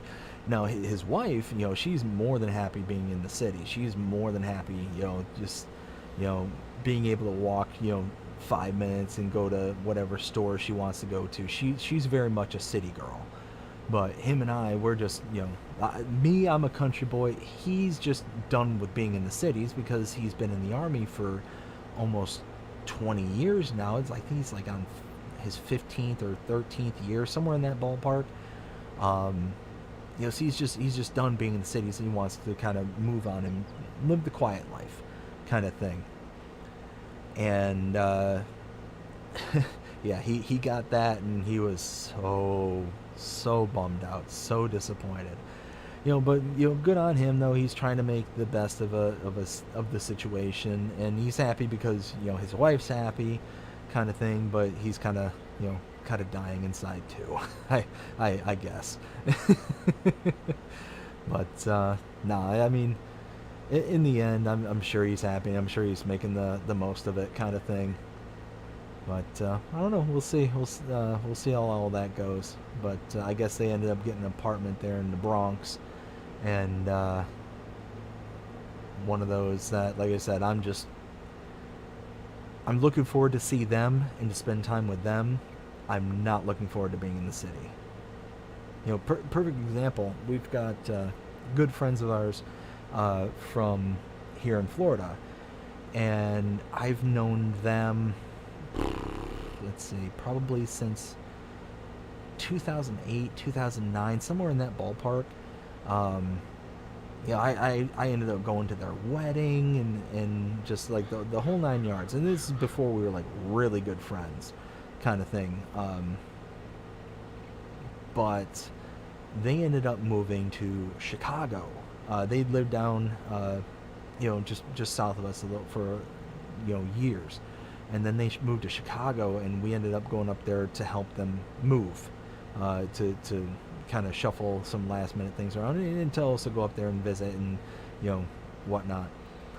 Well, we had gotten up there, and this was right after the riots there in about 2020-ish. Like, this is how close we were to the riots. We were there the week after pretty much the whole city was burning at this point. After, oh hey, this is the field I need to be at. It's right here. So let's see if there's nothing in this field. Again, I'm sitting here talking rather than working. but is about maybe it was 2 weeks after the riots, but we had gotten there and we were walking around during the daytime and whatnot, and visiting places. We went to a mall just down the street from our hotel, and I never seen such a giant mall. It was massive. And I shouldn't say it was massive. It's not massive in the typical sense. It was a mall that had like 10 stories, and each story was its own like level to the mall. And as we're going up, to each story, we're seeing, plywood where windows should be, and just broken windows, and just things missing, and just all this just carnage that was there. And it was just the most wild thing. And it's like I'll be honest, it was a little scary, just to be there and to see this. It was just the wildest thing.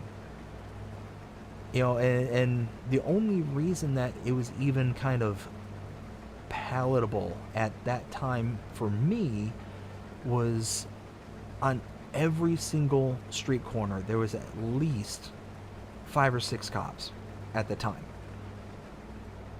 I've never seen anything like this before, but literally there was just every single corner of the city, just every block, there was at least a couple of cops, at least 2, maybe as high as 5 or 6 on every single corner.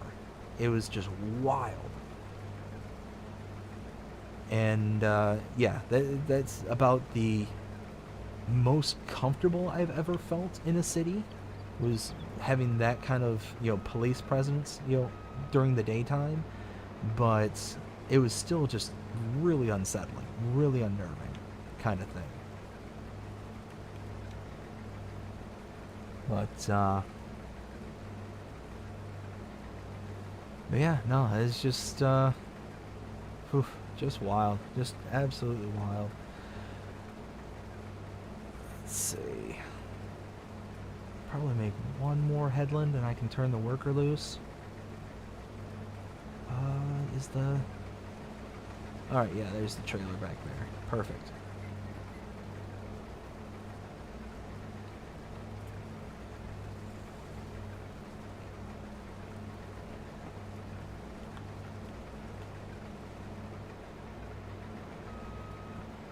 It's funny, you get talking for so long and then you realize, like, hey, I'm thirsty, I should take a drink, and give my voice a rest for just a second.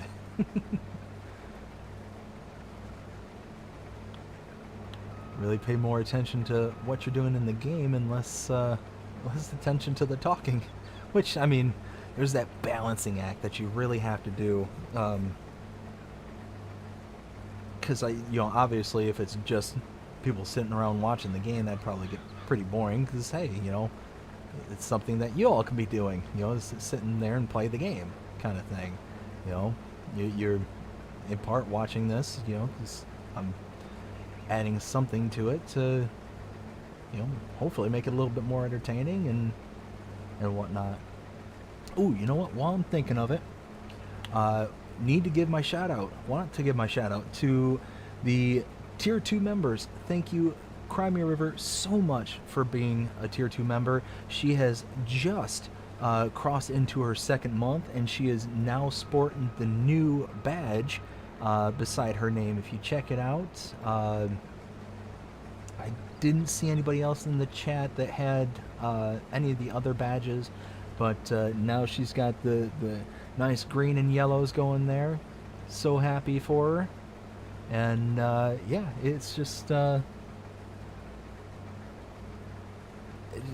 thank you so much, Crimea River, and just everybody, just in general. But thank you, Crimea River, for being a Tier 2 member. It is just an amazing support to the channel. And like I said, you and the other members have helped get me to the point to where I was able to buy some better audio equipment. It's not here, it's not hooked up yet. Hopefully we're getting there soon, fingers crossed. hopefully tomorrow for the next episode, for episode 28, we'll come in and crystal clear, very nice audio. That's fingers crossed. Peter, hello from Australia. I'm enjoying your content. My friend and I are new. Hey, thank you so much for being a subscriber, Peter. I greatly appreciate it, and I'm glad you're enjoying the content. Being a new subscriber, I have said this, and I said this a couple of times. The whole point of this channel is to hopefully be entertaining and to hopefully just create a space for everyone to just come. What is this thing doing? There it goes. The AI workers just having a moment. Just give them their space and nod and smile at them if they look funny at you. Anyways, like I said, it's to create a space for everyone to just come around, have a good time, and yeah, just to be entertained. That's at the end of the day, just want to be entertained, So I'm so glad that you're a new subscriber and so glad that you're enjoying the content so far. Keep it up and do our best. Oh, and there's Crime River with the happy emoji as well. That's also part of the membership perks. Yeah, so hey, gotta unload. So as a member, you do get access to custom badges, custom emojis. Tier 1 members, you get early access to edited content, so any of the episodes and bloopers, or I should say shorts. I keep calling them bloopers because that's the vast majority of the shorts that I put out. Which, you know what? That reminds me, I'll tell this story afterwards. But there are times where I do put out other types of shorts content. Typically, if it's something that I discovered or had to try out for myself, I have what's called a had to try it series. Some of the things I show on there is how you can make any normal harvester into at least 200,000 liter harvester. So if that kind of content is interesting to you and you want to check those out, check out the playlist that says had to try it, because yeah, there's a few in there. If you're just looking for some laughs and really want to see me being kind of a goofball or being in a hurry, because that's often what happens on those, is the bloopers. That's just I had somebody ask me this a while back, what is a blooper? And it just kind of dawned on me that it might be my age. Like, I had a moment of like, man, am I old kind of thing? Did I just officially cross that line? Because it dawned on me, bloopers were like a big thing back in the 80s and 90s. Like, you used to see like America's Funniest Home Videos, and that was like blooper reel, and this, that, and the other thing. And then somebody asked me, it's like, well, what is a blooper? And it's like, whoa, I'm officially, like, I officially feel old because I'm having to explain this. But for those who don't know, a blooper is just, a mistake, a goof, something that just did not go the way that you intended. So if those things are kind of like, Fail Army is the kind of modern equivalent to what would be a bloopers reel, a bloopers channel kind of thing, is just, any kind of, somebody doing something silly or a mistake. That's what that is. So if that's the kind of stuff that interests you, go and check that out. It's got a playlist there. I create Let's Play episodes. We've got the Let's Play episode that follows the live streams here.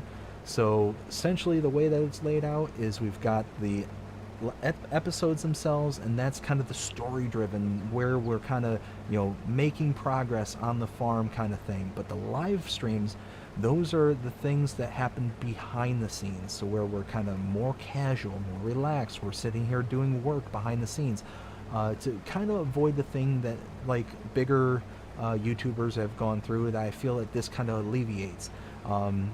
Things like a Mr. Seeley P.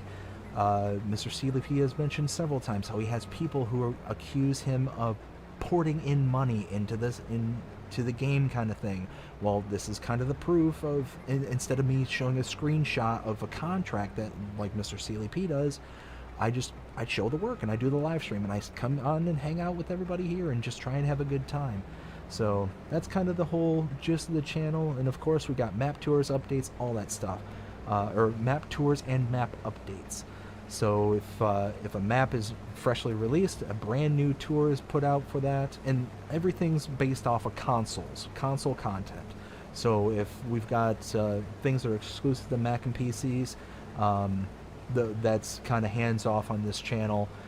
So anything for PlayStation, Xbox, that's this channel here. So if any of that stuff interests you and you want to help support the channel, and you're feeling gracious enough, again, I greatly appreciate anybody who's got the ability to do so. It's definitely not a requirement.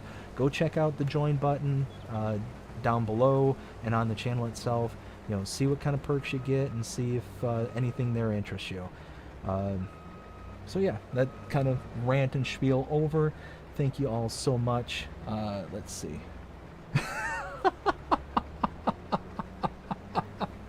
Oh, Crimea River, you just had to throw that one out there.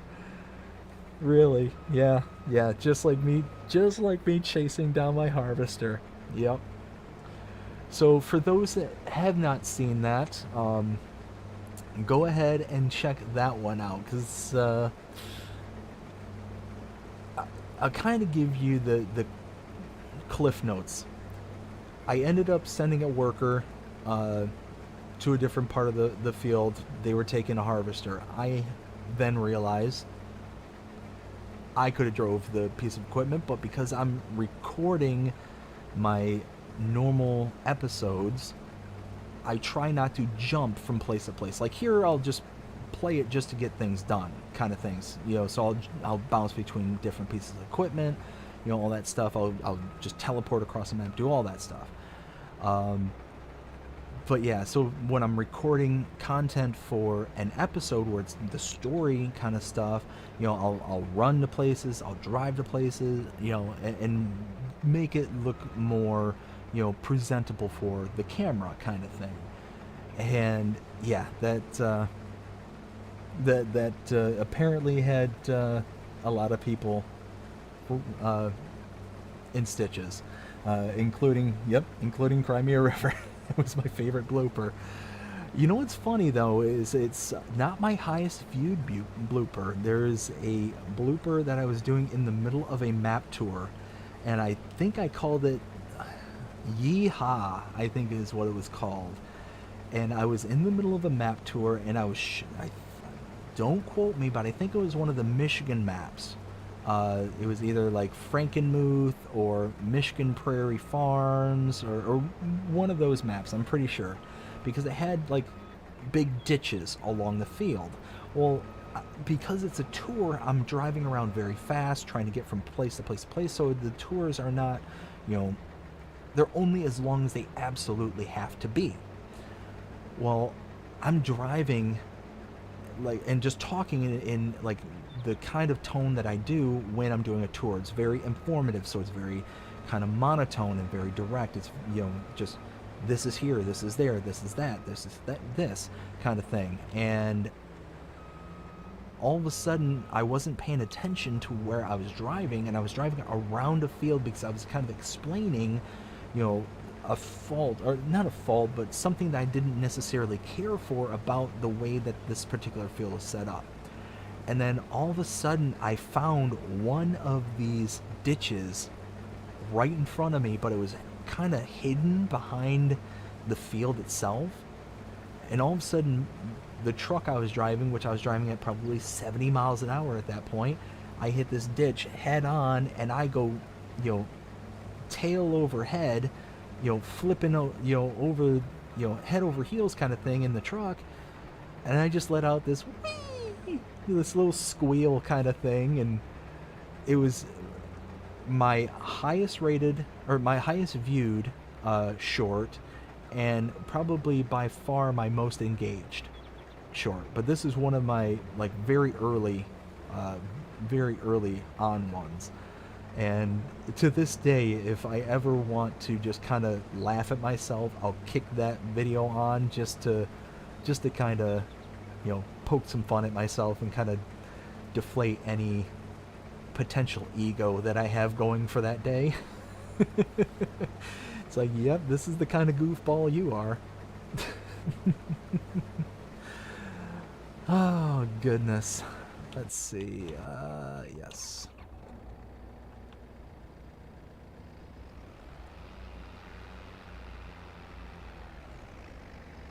And the nice thing about this contract is I just have to take it right around the corner.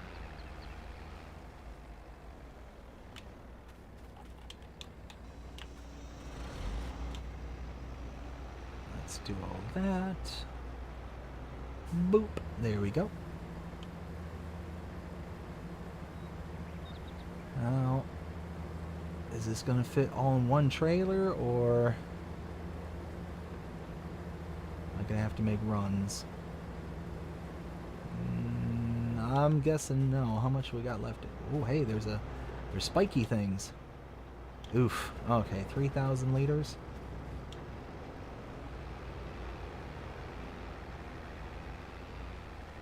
Alright, let's take this over. Whoa, whoa!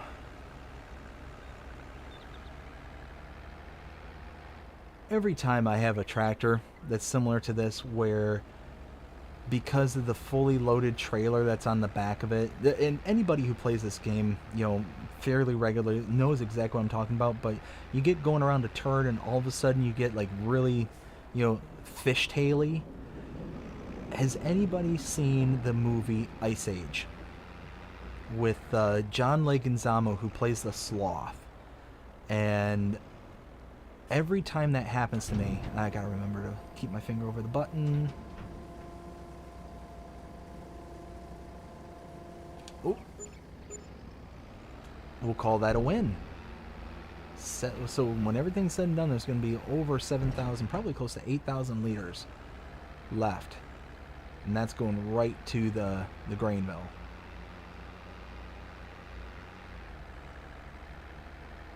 But anyways, if anybody's seen that movie Ice Age with John Leguizamo, and it might be one of the later iterations of Ice Age, but it's the one where he starts skiing down a hill, and all of a sudden he starts, you know, shouting "slalom, slalom!" It's because this character has that lisp, "Slalom, slalom, baby!" That's every time. Every time my tractor starts doing that, where it just starts like fishtailing out of control. But of course, the trailer's going in one direction because it's got all the weight, but it's the tractor that's just completely lost its mind. That's what I think of every single time, and I'm such a child sometimes. Like I don't know why it is that things like that happen. Like those things just trigger that kind of memory or that kind of movie moment kind of thing. But it does. It's just silly things like that.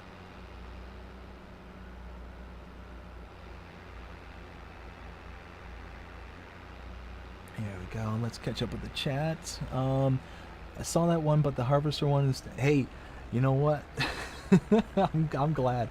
I'm glad somebody got a huge kick out of it, because it was one of those, when I was editing that specific clip, I'm like... I'm sitting there kind of thinking to myself, you know, should I really kind of put this one out there? Is this just kind of more like just kind of me being goofy, or is people going to actually enjoy this kind of thing?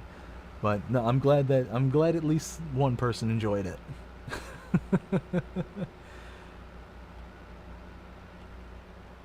Yeah, see, I can just feel just how light the front of this tractor is. Every time I go to turn the wheel, it just wants to like lurch out of control. Oof. So like I said, we're going to take this 8,000... Get off the curb. Bad things happen with curbs. And now for some reason, SpongeBob is screaming into my brain right now.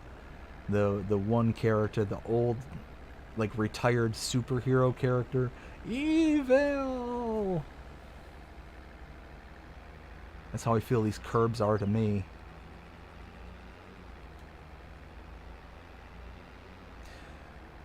I have a lot of nieces and have spent way too much time watching cartoons with the youngins. So yeah, I unfortunately have too many of these references just stuck into my brain, and I know that once my daughter gets a little bit older, she's gonna be, she's gonna be getting into those cartoons and things like that. And I know that, it's funny. It's amazing how children's interests become your interests. Like, there was a perfect example. I've got two nieces, and right now they're 9 and 7? Question mark? Question mark? He says that with mild confidence. Anyways, um, for the longest time, they used to watch, all sorts of different kinds of shows and whatnot. And one of them that they used to watch was Paw Patrol, when they were younger. And it was one of those, like, obviously, because I'm a adult, it's not something I'd ever watch on my own. But having them over, and we used to watch them so much when they were growing up, just all the time. They were over here, felt like weeks at a time. It wasn't literally weeks at a time, but it just felt like they were here just about every single day. And we would sit there and occasionally let them watch TV, and let them watch Paw Patrol, because that was one of their favorite shows when they were very, very little. And it was funny how it went from, oh great, we're going to turn on some kids show, to, you know what, this isn't half bad. It's certainly not like what's something from when I was a kid. Certainly not like a Barney or something like that. And he's like, I love you, kind of thing.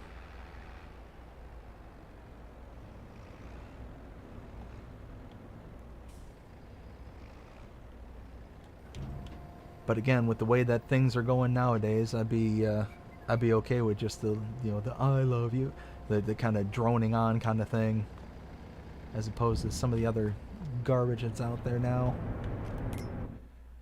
All right, let's fire this back up, because I just turned it off like 20 minutes ago. Was it this one? It was this one, because it's the electricity. Holy smokes, look at all that. So we've got 103,000 liters of electrical charge. We've got 93,000 liters of flour. That must mean that our bakery is just chock full. No? 39,000. How is it then? Oh, that's right. It's that whole exponential. So for anybody who's not familiar with this kind of dynamic, when you use distributing as your method, there's kind of this percentage base of how much product is getting taken from one facility and moved to another. So when you're in like the lower stages, like I'm in the red right now for flour for 94,000, that puts me in the red. You only get a certain percentage of the product that's going to be moved at the top of each hour, kind of thing. And then once you have more and more product put into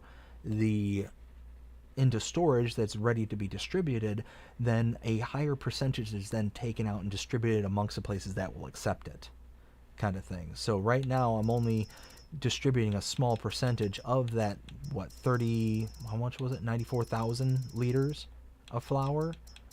So it's one of those that I could potentially like go and deliver a whole massive load over to it, but that's fine. It's just doing its thing at the moment. 94,000 liters of flour, 89,000 liters of chaff, 86,000 liters of pig food. That's going to be a pretty penny right there. That pig food, that's going to add up to a big payday. Because I'll probably take a little bit of that and put it into the pig pen, but you can see they already have 60,000 liters and I only have 60. Ooh, that also reminds me. Speaking of animals, I learned a thing. I learned a thing. I went out and did some research because I've never been too certain as to when the best time to sell animals. And apparently there's a pretty raging debate going on as to when the best time to sell animals. And it depends on who you talk to.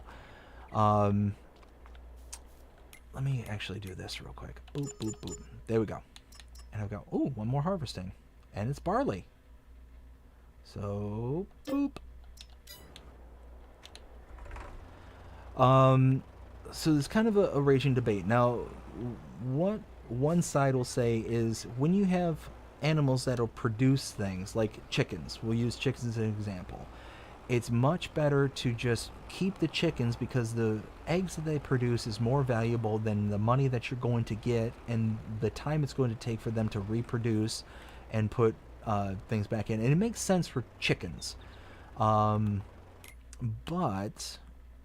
then the question is, well, what about animals like cows or sheep?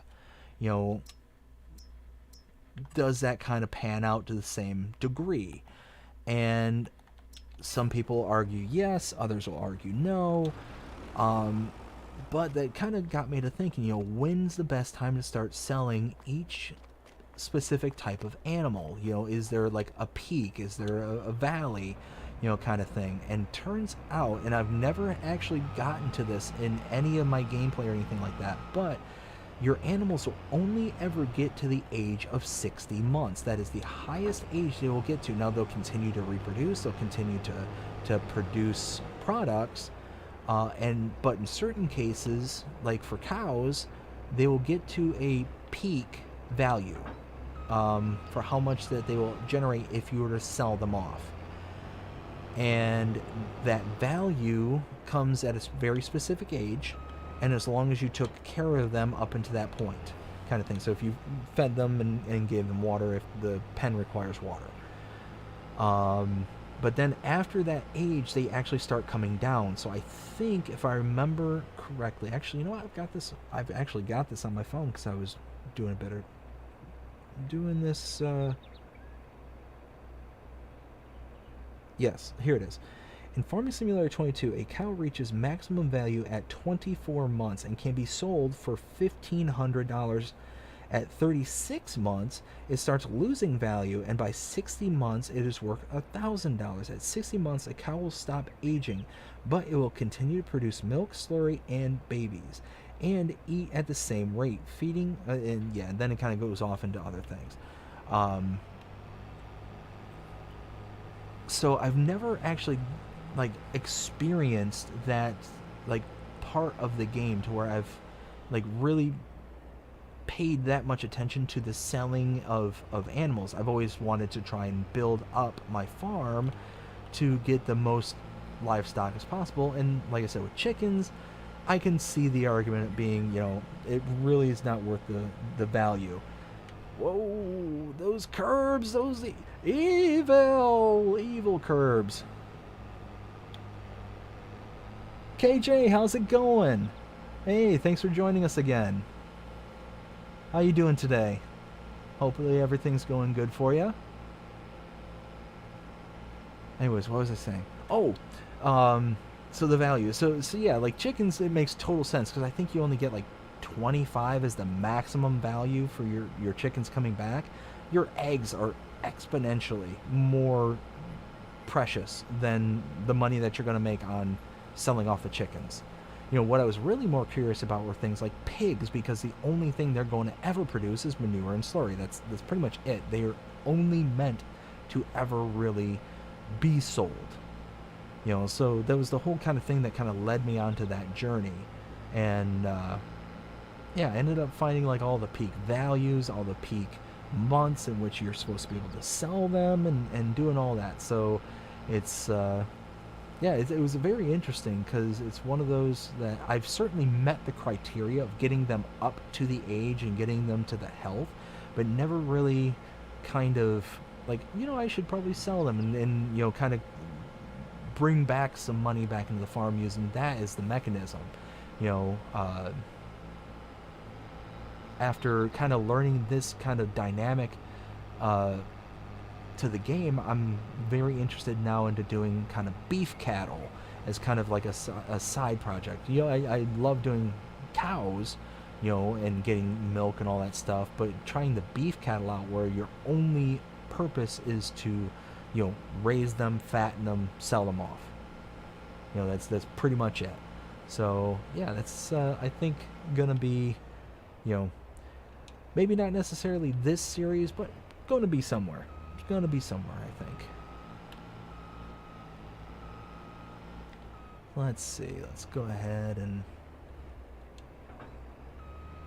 Hey, let go. Let go. Silly trailer. Alright. So let's get this out of the way. Come on, Volvo.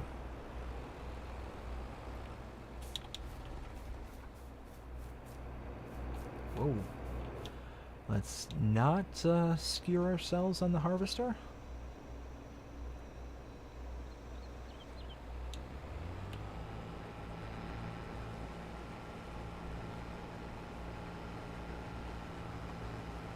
Alright, perfect. Let's get this rolling. Like I said, we'll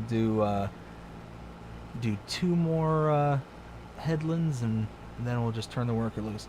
KJ, is the Enhanced Animals mod on console? Not that I'm aware of. Again, it's just one... You keep making the case, KJ, to move over to PC or Mac, and it's mods like that really make me want to, like, seriously look into it. But again, it's that whole wallet issue, like I said in the last live stream. Getting off my wallet and, you know, rationalizing it to myself.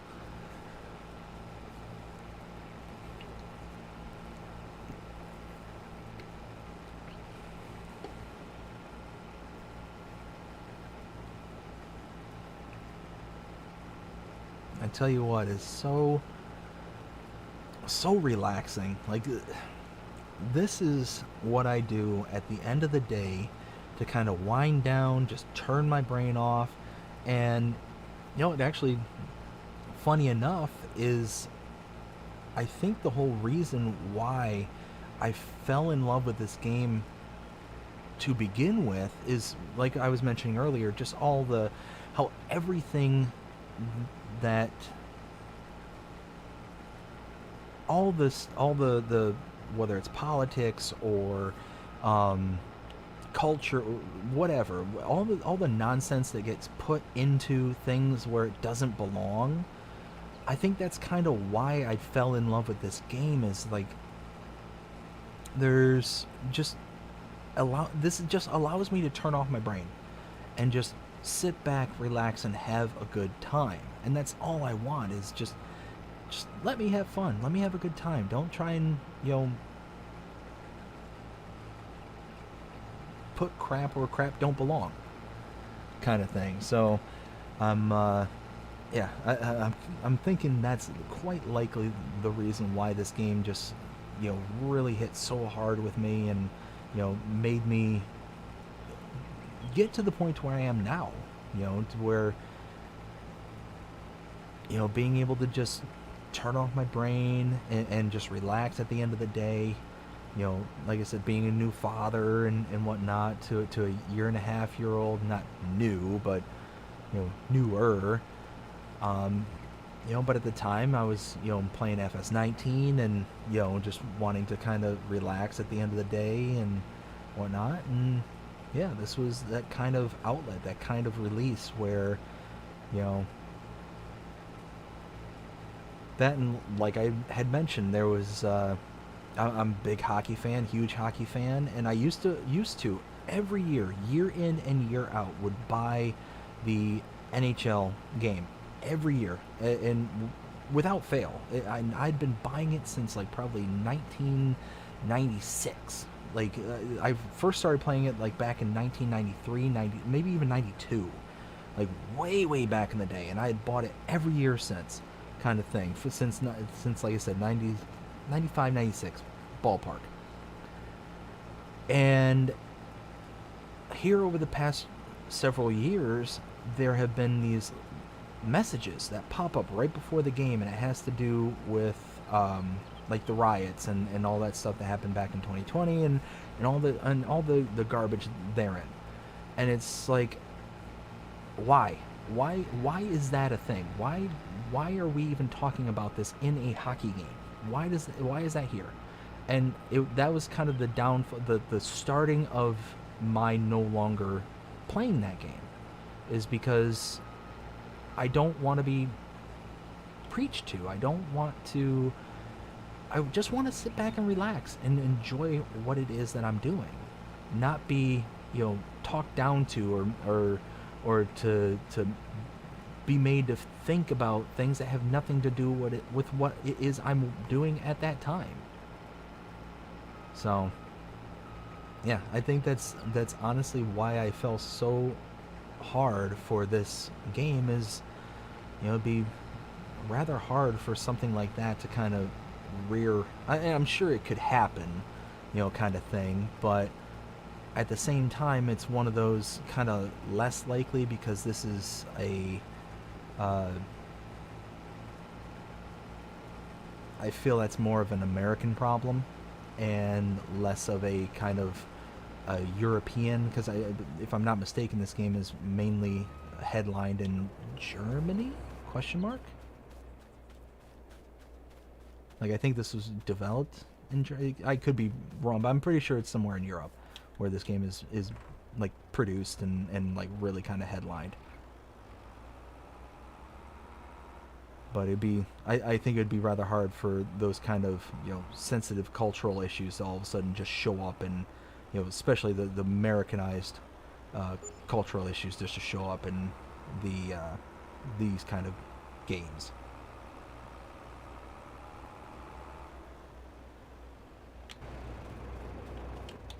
Let's do that. Pop that out. Sure is a game changer. There's certain maps I'm finding here lately where they are starting to integrate kind of the different dynamics of feedings, but it's very much a map specialist kind of thing. Well, I mean, case in point, there was the Valley Springs that just came out here recently, where the baby cows require milk, kind of thing, and you could, I think, was it goats? Goats produce milk, and you can use said goat milk to then, feed the baby cows, and do all that kind of stuff. So I mean, there's those kind of dynamics, but it's not like the major enhancement like the Enhanced Animals mod is, kind of thing.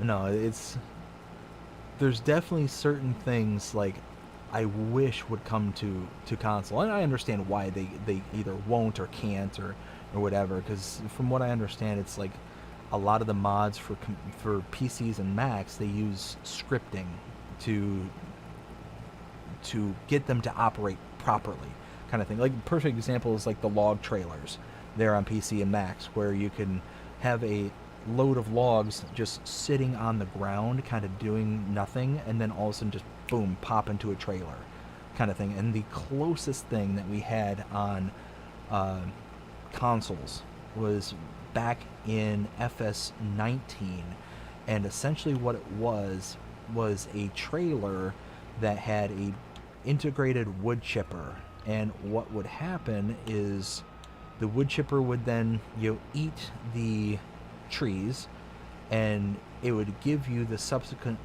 value of wood chips represented by fake trees in the trailer, kind of thing. And you would then go and sell what appeared to be trees, but in actuality was wood chips, at a sell point, and if you sold at any other sell point, it was the normal wood chip sell value, which was really, really low.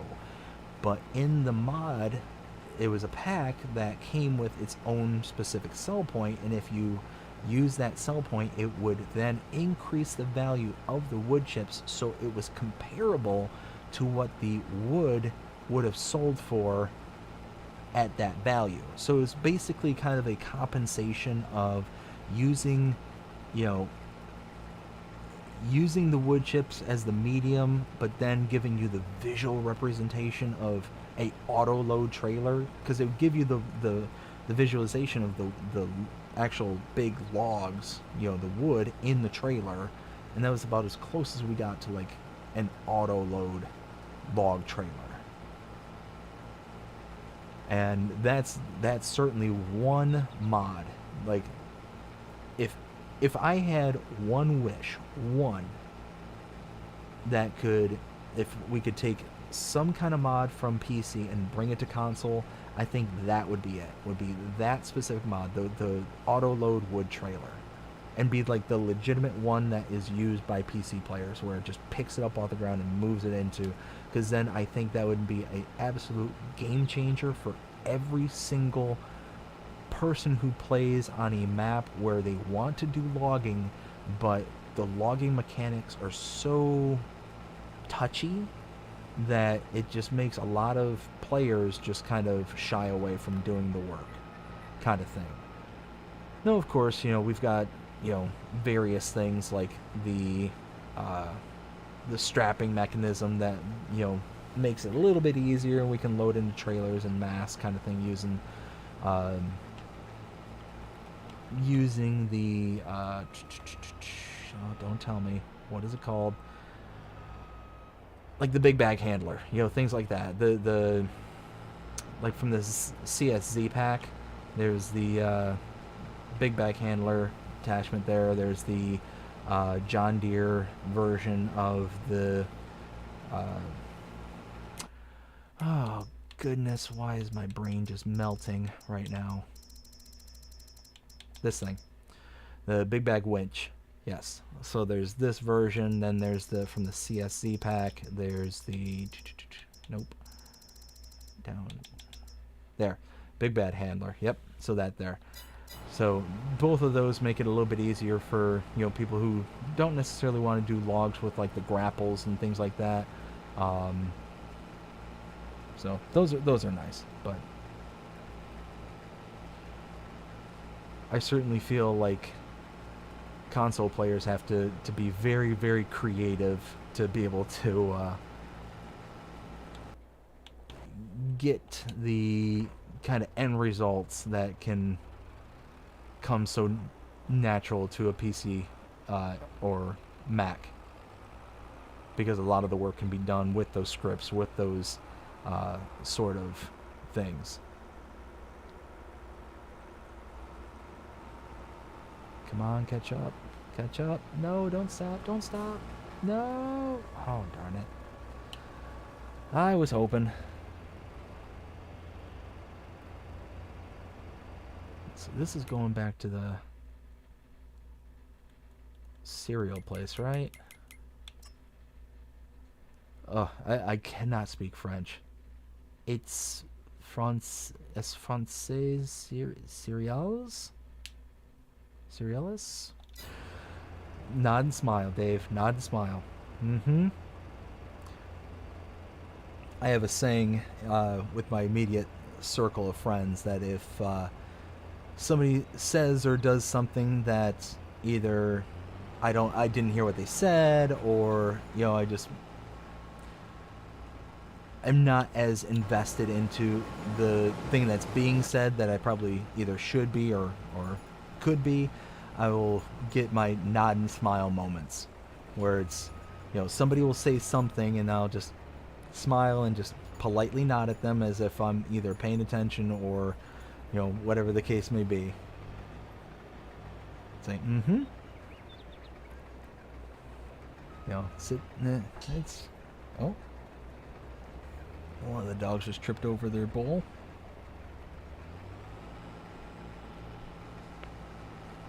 Now, see, like I said, I was saying this earlier, the dogs will make their presence known. No matter how good the mic is, no matter how good the dampening that I'm able to get out of it, the dogs will make their presence known. So don't worry about it. They aren't going anywhere.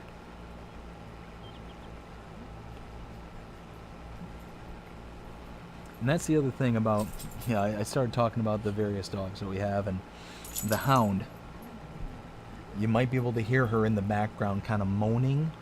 There she is. She has this really weird thing that she does where she just sits there and will moan and whine, and it's for no reason. For no reason whatsoever. She'll just sit there and just start chatting. And you can sit there and just go and pet her. It's not that she's seeking attention. It's not that she's wanting to get let out or anything like that. It's just that she'll just sit there and start talking. Yep, there she is. I don't know if y'all can hear her or not, but she's just chatting.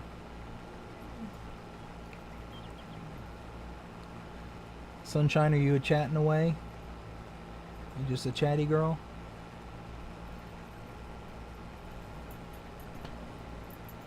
Oh, hey. I'm destroying my lamp.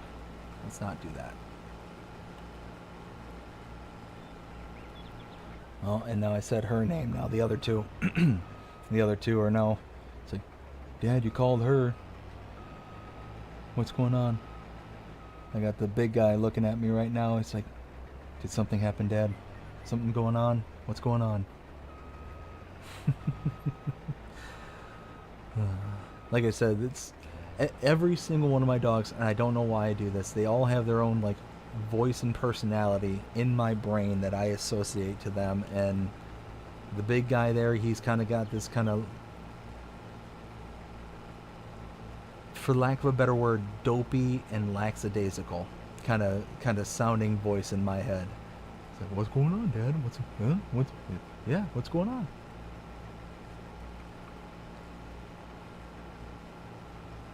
Kind of like a happy-go-lucky, almost like the dog from Up. That's kind of the voice in my head that I hear. It's like, oh, what's going on? Is it squirrel? Don't know why. For all those other dog owners out there, do your dogs have their own personality and voice in your own head, or is it just me? Please say it's not just me.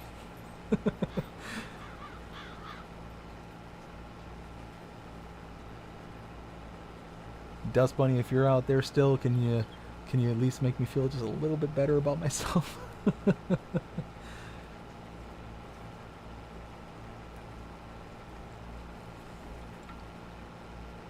Oh my goodness. So almost done with this field. And then, oh wow, just look down at the time, and where did the last 3 hours go? Like almost 2.5 hours. I feel like I was not just thank you, Crimea River. Thank you. I feel better now. Oh, goodness.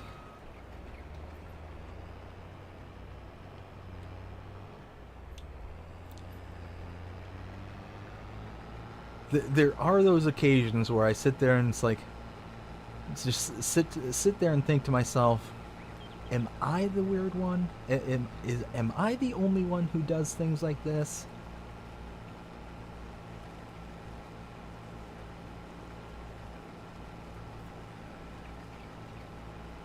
Perfect example.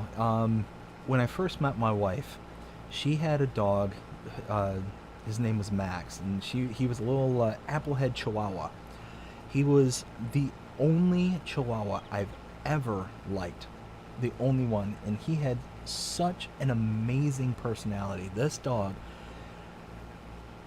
for anybody who's seen it,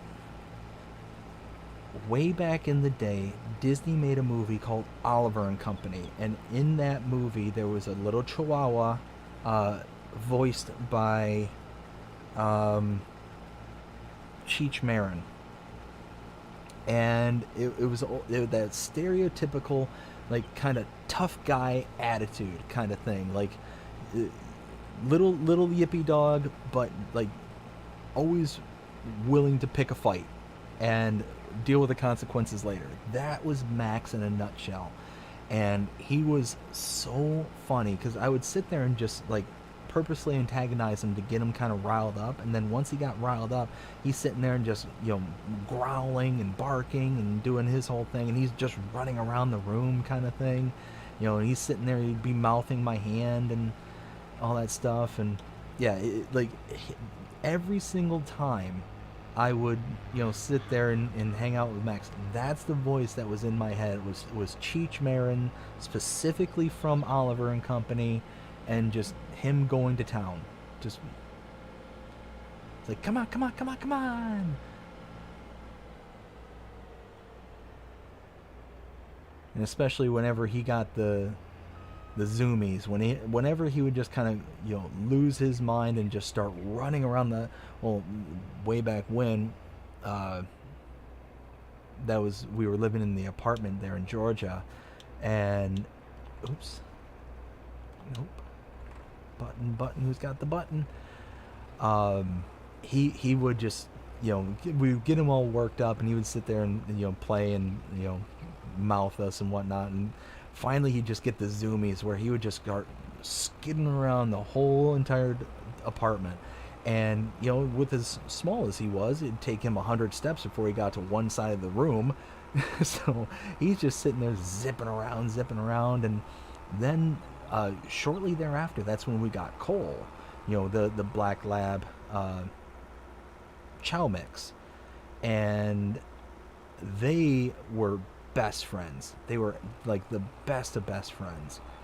And Cole would sit there and just hang out, doing what Cole does, the kind of protector, guardian kind of thing. Well, then Max would get all, bent out of shape and start running around the entire apartment and doing his thing. And then all of a sudden Cole would come trotting along and like, what's going on here? Why are you doing this? Kind of thing. And then all of a sudden Max would get in his brain that he'd want to pick a fight with Cole. And Cole, being about 20 times larger than him, would just kind of sit there and like, dude, what is going on? Why are you doing this? And Max would come up and like broadside him. He would like sit there and like run at full speed and just jump and jump off of him like at full speed into his side kind of thing. It was just the wildest thing. Like he would sit there and oh dear, oh dearie dear. Come on, I think I can. Oh dear, come on, little Volvo.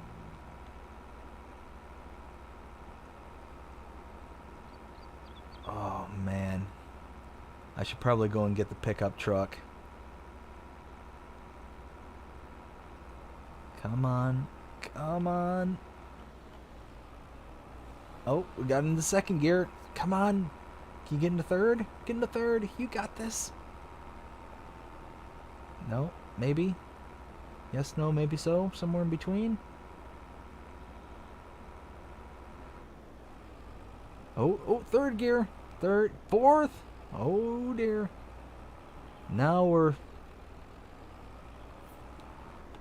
it's shake and bake, and I helped. Come on, there we go. Whew. I have 7 like that. Whew. Yeah. It's funny how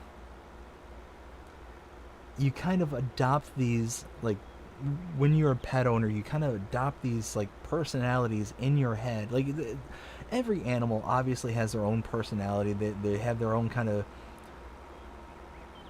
the way they kind of go about things, go about their daily life kind of thing.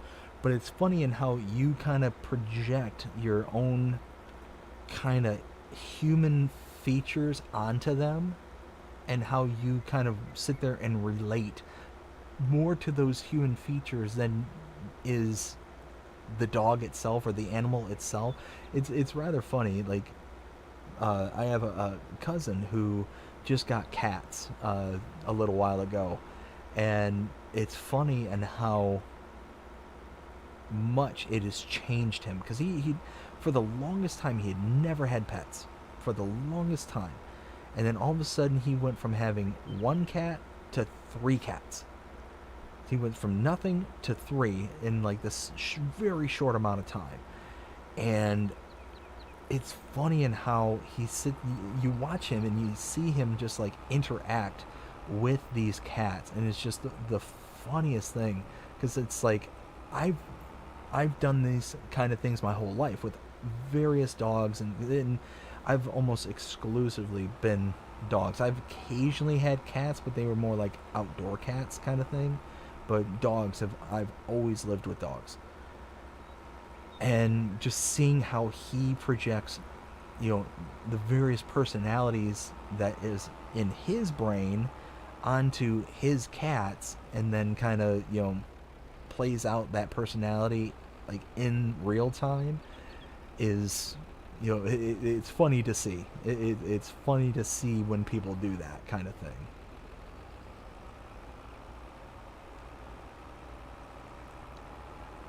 Oh man.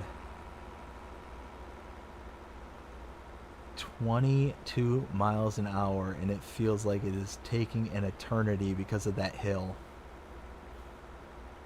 Uh-oh. We got another hill. Come on, little tractor. You can do this. I think you can. I think you can. I'll tell you what, for anybody who's been following along with the series, if you remember, the very first tractor I got for this series was that little two-wheel drive Massey Ferguson. It drives about the same speed. I think it had a little bit more horsepower than this Volvo, but this Volvo would have at least, and it did, get up that hill. That little Massey would never have gotten up that hill because it only had two-wheel drive. And it would have just sat there and spun its wheels and would never have gotten up. But that feels like such a long time ago. You figure in this series alone, we went from no tractors and only starting out with a pickup truck to the Massey, then to Little Blue. Then we got the Case, the big Steiger.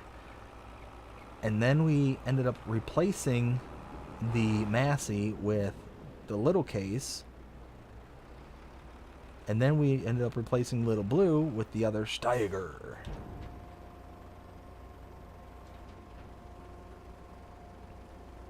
And see, this is where I expect Crimea River to come in with the muscle arm Steiger.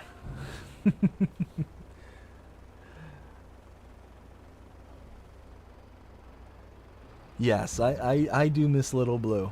That is definitely one of the tractors that I keep in my back pocket, because of how inexpensive it is and how much horsepower it has. It's perfect for a starting farm, but it's one of those that if you're not used to the wiggle bottoms, tractors that we have so affectionately coined on this channel, then you're never going to like even give it a second look, kind of thing. Even though it might be cheaper than most others, it might have, almost 300, I think it has 300 horsepower at its highest range. I know so many people out there are like, I'm never going to use that, even though it's significantly cheaper, it's more powerful, simply because it's a wiggle bottom. There it is, Steiger. Oh, goodness, I love it. I absolutely love it. Oh! That reminds me. I was starting to talk about the ghosts. Was it Ryan earlier that was asking, do you believe in ghosts? I had started talking about it, and it was thanks to Crimea River when we were in, I think it was the last live stream, we were talking about whoa, hey there.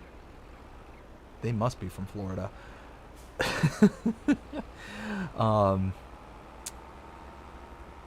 We were talking, I believe it was the last live stream, about ghosts, and how I was driving the windrower on the back of the Steiger and in between the baler, and I had driven past, or what should have been driven past, a bale, but even though I was well clear of it, I had smacked the bale and it had gone skittering across the field.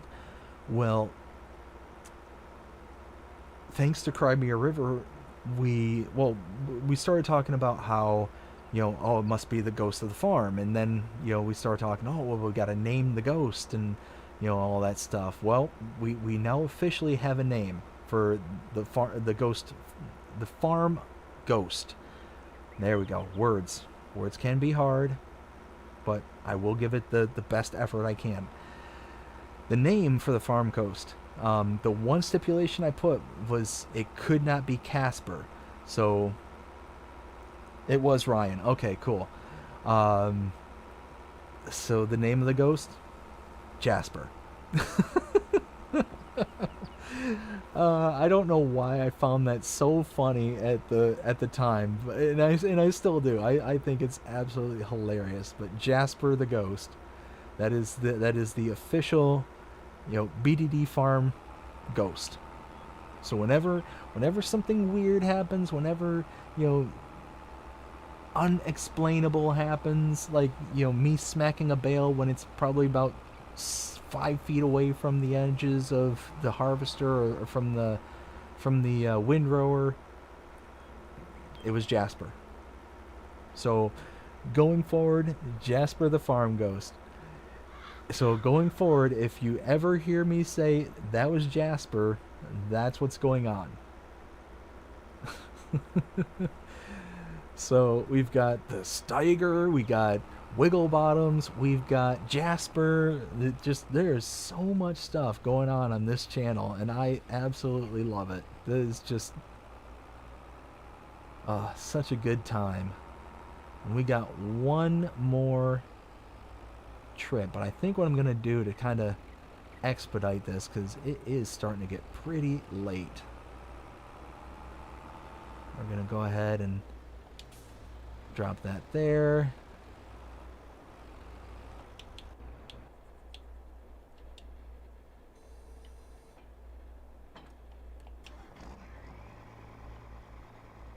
The truck. Okay, grab this.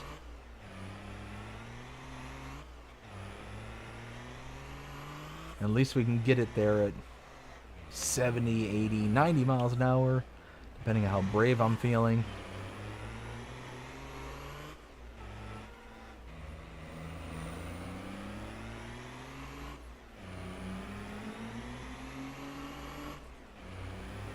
Let's see.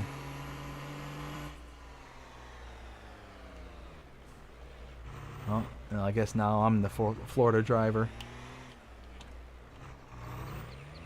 There we go.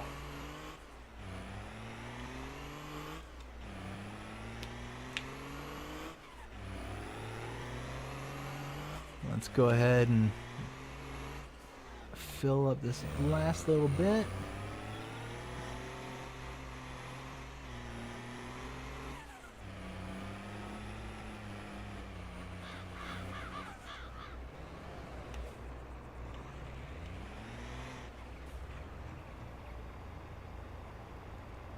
I probably didn't even need to take the trailer, did I? I could have just loaded it in the back of the pickup. Well, depending on how much is there. It can't be too much.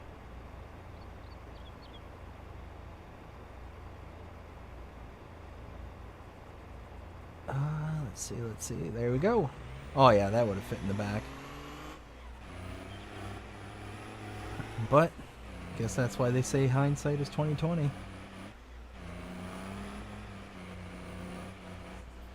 At least you at least you missed the car. I would have hit it.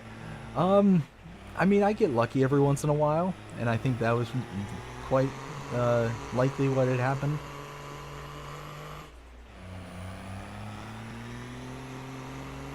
I mean, let's face it, Crimea River, you've seen my bloopers. You know exactly what I'm capable of. when it comes to the mayhem that I can. Whoa, like this, just like that. That's what I'm talking about.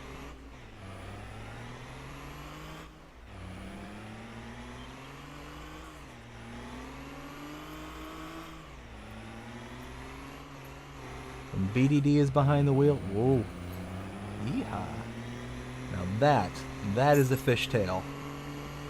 BDD's behind the wheel, nobody is safe. Especially the AI. Oh dear, there we go.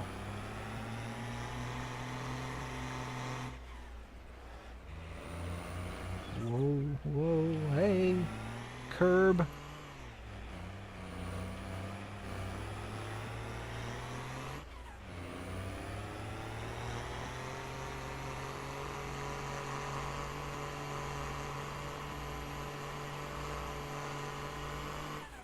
Well, we are getting there about 3 times faster than what we did before.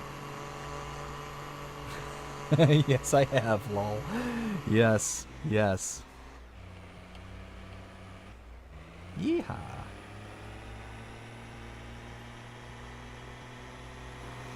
Alright, so you get a little bit of overage from this, and we'll be able to take this out to the grain mill.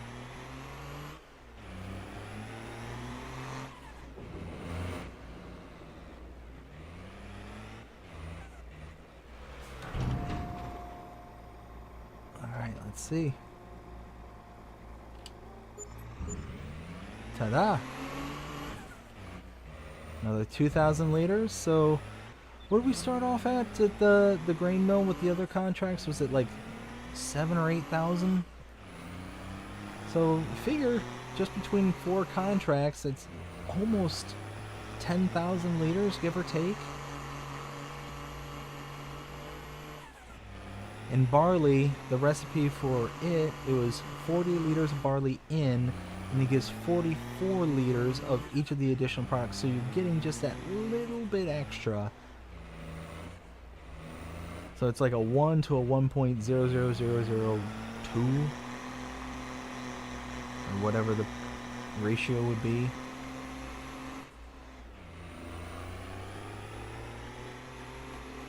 Cross country.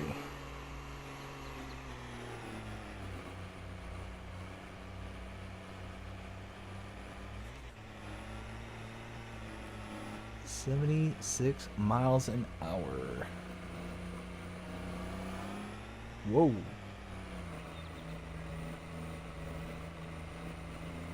I feel like a truck in the what is it, the Baja? I think is what that race is called out in the desert. Baja racing, I think is. I could be wrong about that. Oh, hey, no. Bad. Stop it. Okay. That's how we're doing it. We're gonna trip at the finish line. Engaging ramming speed.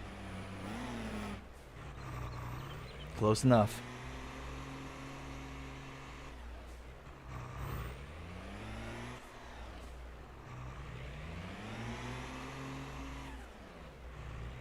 You were doing so good. Oh my goodness. What is happening? See, tripped right at the finish line. Getting ready to get to the drop off, and then nope.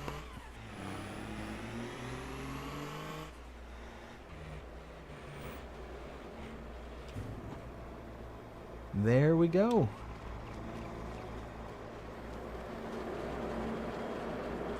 Oh yeah, look at that! Look at that go! 100,000 liters of flour. Yeah, flour. There's 98,000 liters of chaff. 2,000 liters of stones. Speaking of which, speaking of stones, here, let's go ahead and complete that. Ooh, 200. Wow, that's a lot of lime. Well,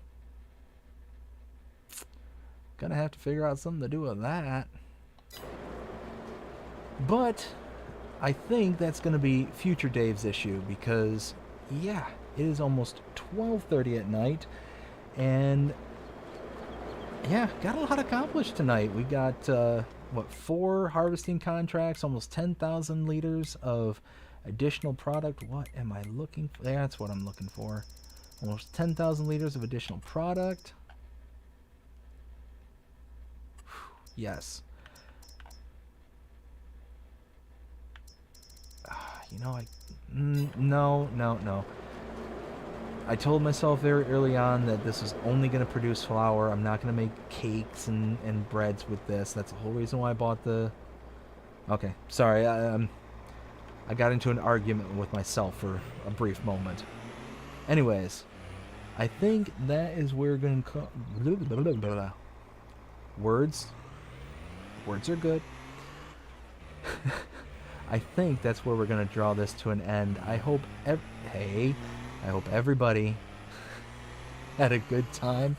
Hope you all had fun. If you did, please show me by liking, sharing, subscribing, following, commenting, doing all the things the algorithms enjoy you doing. That shows you're engaged with this channel and enjoying the content.